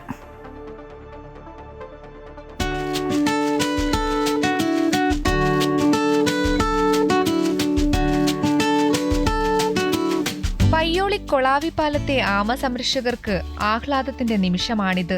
103-ലേറെ ഒലീവ് റെഡ്ലി ആമമുട്ടകളെ 50-60 ദിവസം ഹാച്ചറിയിൽ വെച്ച് വിരിയിച്ച് കടലിലേക്ക് തുറന്നുവിട്ടതോടെ ഒരു സംരക്ഷണ ദൗത്യം കൂടി വിജയകരമായി പൂർത്തിയാക്കിയതിന്റെ ചാരുതാർത്ഥ്യത്തിലാണിവർ. കടലാമ കുഞ്ഞുങ്ങളെ സംരക്ഷിക്കുന്നതിന് 1992 മുതൽ കാവലിരിക്കുന്നവരാണ് ഇവിടത്തെ നാട്ടുകാർ. കടലാമ മുട്ടയിട്ട് മണൽ കൊണ്ട് മൂടി കടന്നു പോകുമ്പോൾ മുട്ടകളെ വിരിയിച്ച് പുറത്തുവരുന്ന കുഞ്ഞുങ്ങളെ സംരക്ഷിച്ച് തിരിച്ച് കടലിലേക്ക് വിടുന്നതുവരെ ഇവരുടെ രക്ഷാദൗത്യം തുടരും. അങ്ങനെ കുറച്ച് ആ മുട്ട കൊണ്ട് കുഴിച്ചിട്ടു. ഇപ്പോൾ വിരിയാനെടുക്കുന്ന കാലയളവിനെ കുറിച്ച് അറിഞ്ഞുകൂടാ. അങ്ങനെ കുറച്ച് ദിവസം കഴിഞ്ഞപ്പോൾ ഞാൻ കടപ്പുറം തന്നെ കിടന്ന് ഉറങ്ങുന്ന അടുത്ത് തന്നെയാണ് കുഴിച്ചിടുന്നത്. ഇത് കുറച്ച് ദിവസം കഴിഞ്ഞപ്പോൾ വിരിഞ്ഞ് വന്നു, അന്ന് തുടങ്ങിയതാണ്. 1998 മുതൽ വനം വകുപ്പിന്റെ സഹായം കൊളാവിപ്പാലത്തെ ആമ സംരക്ഷകർക്ക് ലഭിക്കുന്നുണ്ട്. ഇതിനകം 60,000-ലധികം ആമക്കുഞ്ഞുങ്ങളെ കടലിലേക്ക് വിടാൻ സാധിച്ചിട്ടുണ്ട്. ഈ ഒരു പരിസ്ഥിതി പ്രവർത്തനം കൂടുതൽ ഗൗരവമായിട്ടും ഗ്രാസ് റൂട്ട് ലെവലിൽ ചെയ്താൽ മാത്രമേ ഭാവിയിലും നമുക്ക് ഇതുപോലെ തന്നെ കുഞ്ഞുങ്ങളെ വിരിയിച്ച് വിടാൻ സാധിക്കുള്ളൂ. ഒക്ടോബർ, നവംബർ, ഡിസംബർ മാസങ്ങളിലാണ് ഒലീവ് റെഡ്ലി ആമകൾ കൊളാവിപ്പാലത്തെത്തി മുട്ടയിട്ട് തിരിച്ചു പോകാറുള്ളത്. കടലാമ സംരക്ഷണ പ്രവർത്തകർ മുട്ടകൾ ശേഖരിച്ച് താൽക്കാലിക ഹാച്ചറിയിലേക്ക് മാറ്റും. അതിന് സുരക്ഷിതമായി തീരത്ത് വലയുപയോഗിച്ച് കൂടാരം കെട്ടും. അതിനുള്ളിൽ കുഴിയെടുത്ത് ഇരുമ്പുകൂടുകൾ സ്ഥാപിച്ചാണ് മുട്ടകൾ വിരിയാൻ സാഹചര്യമൊരുക്കുന്നത്. അതേസമയം തീരശോഷണം ആമകളുടെ വരവിനെ നന്നായി ബാധിച്ചിട്ടുണ്ട്. പുലിമുട്ടുൾപ്പെടെ ഒരുക്കിയാൽ പ്രശ്നം പരിഹരിക്കാം. മാത്രമല്ല, ആമ സംരക്ഷണ കേന്ദ്രം തകർച്ചയുടെ വക്കിലാണ്. കെട്ടിടത്തിന് പരിരക്ഷയൊന്നും ലഭിക്കുന്നില്ല. ആമകളെ കാണാൻ സ്കൂൾ വിദ്യാർത്ഥികൾ ഉൾപ്പെടെ നിരവധി പേർ എത്തുന്നുണ്ടെങ്കിലും ഇവിടെ മതിയായ സൗകര്യങ്ങളുമില്ല. കേന്ദ്ര ബജറ്റിൽ കനിയുന്നതോടെ പദ്ധതികൾ വരുമെന്ന പ്രതീക്ഷയിലാണ് നാട്ടുകാർ. വളരെ ചെറുപ്പത്തിൽ തുടങ്ങി ഇന്ന് ഞാൻ ഉൾപ്പെടെയുള്ള ആളുകൾ 60 വയസ്സിൻ്റെ മേലെ എത്തി. ഇപ്പോഴും ഞങ്ങൾ ഇത് ചെയ്യുന്നതെന്ന് പറഞ്ഞാൽ പരിസ്ഥിതി എന്നുള്ള വിഷയത്തിനോട് ഉള്ള ഒരു അഭിവാഞ്ചം കൊണ്ടും താല്പര്യം കൊണ്ടും മാത്രമാണ്. കൊളാവിപ്പാലം ആമ സംരക്ഷണ കേന്ദ്രത്തിൽ നിന്നും വിരിഞ്ഞിറങ്ങിയ ഒലീവ് റെഡ്ലി ആമക്കുഞ്ഞുങ്ങളെ കടലിലേക്ക് തിരിച്ചയക്കുന്ന ദൃശ്യങ്ങളാണ് നമ്മളിപ്പോൾ കണ്ടത്. എല്ലാ വർഷവും ഇവിടെ ആമകളെ സംരക്ഷിച്ചു പോരുന്നുണ്ട്. വരുന്ന കാലത്തും ഇത് തന്നെ തുടരുമെന്നാണ് ഇവിടുത്തെ ആമ സംരക്ഷകരായ നാട്ടുകാർ പറയുന്നത്. ക്യാമറമാൻ ദീപുവിനോടൊപ്പം രേഷ്മ സുരേന്ദ്രൻ, അമൃത ന്യൂസ്, കോഴിക്കോട്. റിട്ടയർമെന്റ് ജീവിതം യാത്രയിലൂടെ ആസ്വദിക്കുന്ന ഒരു കൂട്ടം ആളുകളുണ്ട് തൃശ്ശൂരിൽ. യാത്രായാത്രികം എന്ന കൂട്ടായ്മയാണ് വേറിട്ട വഴികളിലൂടെ സഞ്ചരിക്കുന്നത്. യാത്രയിലൂടെ കാണാത്ത ഇടങ്ങൾ കാണാനും സംസ്കാരങ്ങൾ പഠിക്കാനും മാത്രമല്ല ചരിത്രപരമായ കയ്യൊപ്പുകൾ ഒപ്പിയെടുത്ത് വരും തലമുറകൾക്ക് കൂടി സാക്ഷ്യപ്പെടുത്തണം എന്നുകൂടിയാണ് ഈ കൂട്ടായ്മ ലക്ഷ്യമിടുന്നത്. കൂട്ടായ്മയിലെ അംഗങ്ങൾ പകർത്തിയ മൊബൈൽ ക്യാമറയിലെ ചിത്രങ്ങളുടെ പ്രദർശനം തൃശ്ശൂർ ലളിതകലാ അക്കാദമിയിൽ പുരോഗമിക്കുകയാണ്. വിശ്രമകാലത്ത് സൗഹൃദങ്ങളുടെ പരസ്പരമുള്ള കരുതലിൽ ലോകം മുഴുവൻ യാത്ര. ജീവിതത്തിലെല്ലാം കഴിഞ്ഞു, ഇനി വിശ്രമ ജീവിതം എന്ന് പറയുന്നവർ തീർച്ചയായും തൃശ്ശൂരിലെ ഈ യാത്രാപ്രേമികളുടെ കൂട്ടായ്മയായ യാത്രായാത്രികത്തെക്കുറിച്ച് അറിയണം. ജോലിയും കുടുംബവുമായി ജീവിതത്തിൽ 3/4 ഭാഗവും കഴിഞ്ഞവർ ഇന്ന് കാടും മേടും വിവിധ സംസ്കാരങ്ങളെയും പച്ചയായ മനുഷ്യരെയും കാണാൻ തുനിഞ്ഞിറങ്ങിയിരിക്കുകയാണ്. സർക്കാർ വകുപ്പിൽ നിന്നടക്കം വിരമിച്ച നിരവധി പേരാണ് ഇന്ന് യാത്രകളെ ജീവിതത്തിൻ്റെ ഭാഗമാക്കിയത്. തൃശ്ശൂരിലെ യാത്രാ കൂട്ടായ്മ രൂപീകരിച്ച 4 വർഷത്തിനിടെ നടത്തിയത് കേരളത്തിലും മറ്റു സംസ്ഥാനങ്ങളിലും വിദേശ രാജ്യങ്ങളിലുമായി 55 യാത്രകൾ. ഇത്തവണ കേരള ലളിതകലാ അക്കാദമിയിൽ നടന്ന ചിത്ര പ്രദർശനത്തിൽ അംഗങ്ങൾ ഈ വർഷം യാത്രയിൽ ഉടനീളമെടുത്ത 400ഓളം ചിത്രങ്ങൾ പ്രദർശിപ്പിച്ചു. ഞങ്ങളിപ്പോൾ 4 വർഷമായിട്ട് നമ്മൾ നിരന്തരം യാത്ര നടത്തുകയും യാത്രാ സംഗമങ്ങൾ സംഘടിപ്പിക്കുകയും ചെയ്യുന്ന ഒരു കൂട്ടായ്മയാണ്. ഇതിലധികം പേരും വിരമിച്ചവരാണ്. യാത്രാ ഇടവേളകളിൽ മൊബൈലിലെടുത്ത ഫോട്ടോകളുടെ പ്രദർശനം ഒരുക്കിയത് കഴിഞ്ഞ വർഷം തൊട്ടാണ്. ഇതിപ്പോൾ 2ാം വർഷമാണ്. കഴിഞ്ഞ വർഷം 300ഓളം ചിത്രങ്ങളായിരുന്നു നമുക്ക് പ്രദർശനത്തിലുണ്ടായിരുന്നെങ്കിൽ ഇപ്രാവശ്യം 400ഓളം ചിത്രങ്ങളുണ്ട്. യാത്രകളിൽ കൂടുതലും സ്ത്രീകളുണ്ട്, വിധവകളായവരുമുണ്ട്. ഇവരൊന്നും ഒറ്റയ്ക്കല്ല എന്ന ഉറപ്പ് യാത്രയുടെ കൂട്ടായ്മ നൽകുന്നതിനാൽ എല്ലാവർക്കും സന്തോഷം. കൂട്ടായ്മയുടെ സുരക്ഷിതത്വമാണ് ഇവരെ യാത്രകൾക്ക് പ്രേരിപ്പിക്കുന്നത്. 168 പേരാണ് ചിത്രങ്ങൾ സമർപ്പിച്ചത്. 103 സ്ത്രീകളുടെ ചിത്രങ്ങൾ പ്രദർശനത്തിലുണ്ടായിരുന്നു. 3 ദിവസമാണ് പ്രദർശനം. അമൃത ന്യൂസ്, തൃശ്ശൂർ.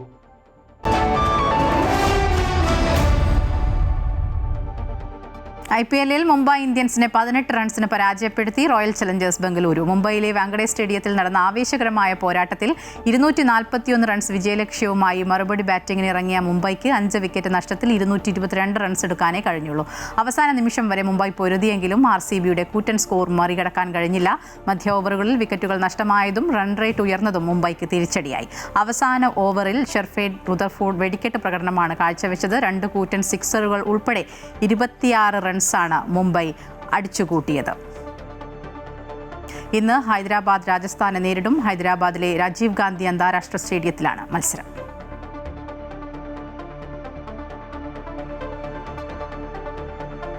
ഇതോടെ ഗുഡ് മോർണിംഗ് കേരളം പൂർണ്ണമാവുകയാണ്. കൂടുതൽ വാർത്തകൾക്കായി അമൃത ന്യൂസിന്റെ യൂട്യൂബ് ചാനൽ കാണുക.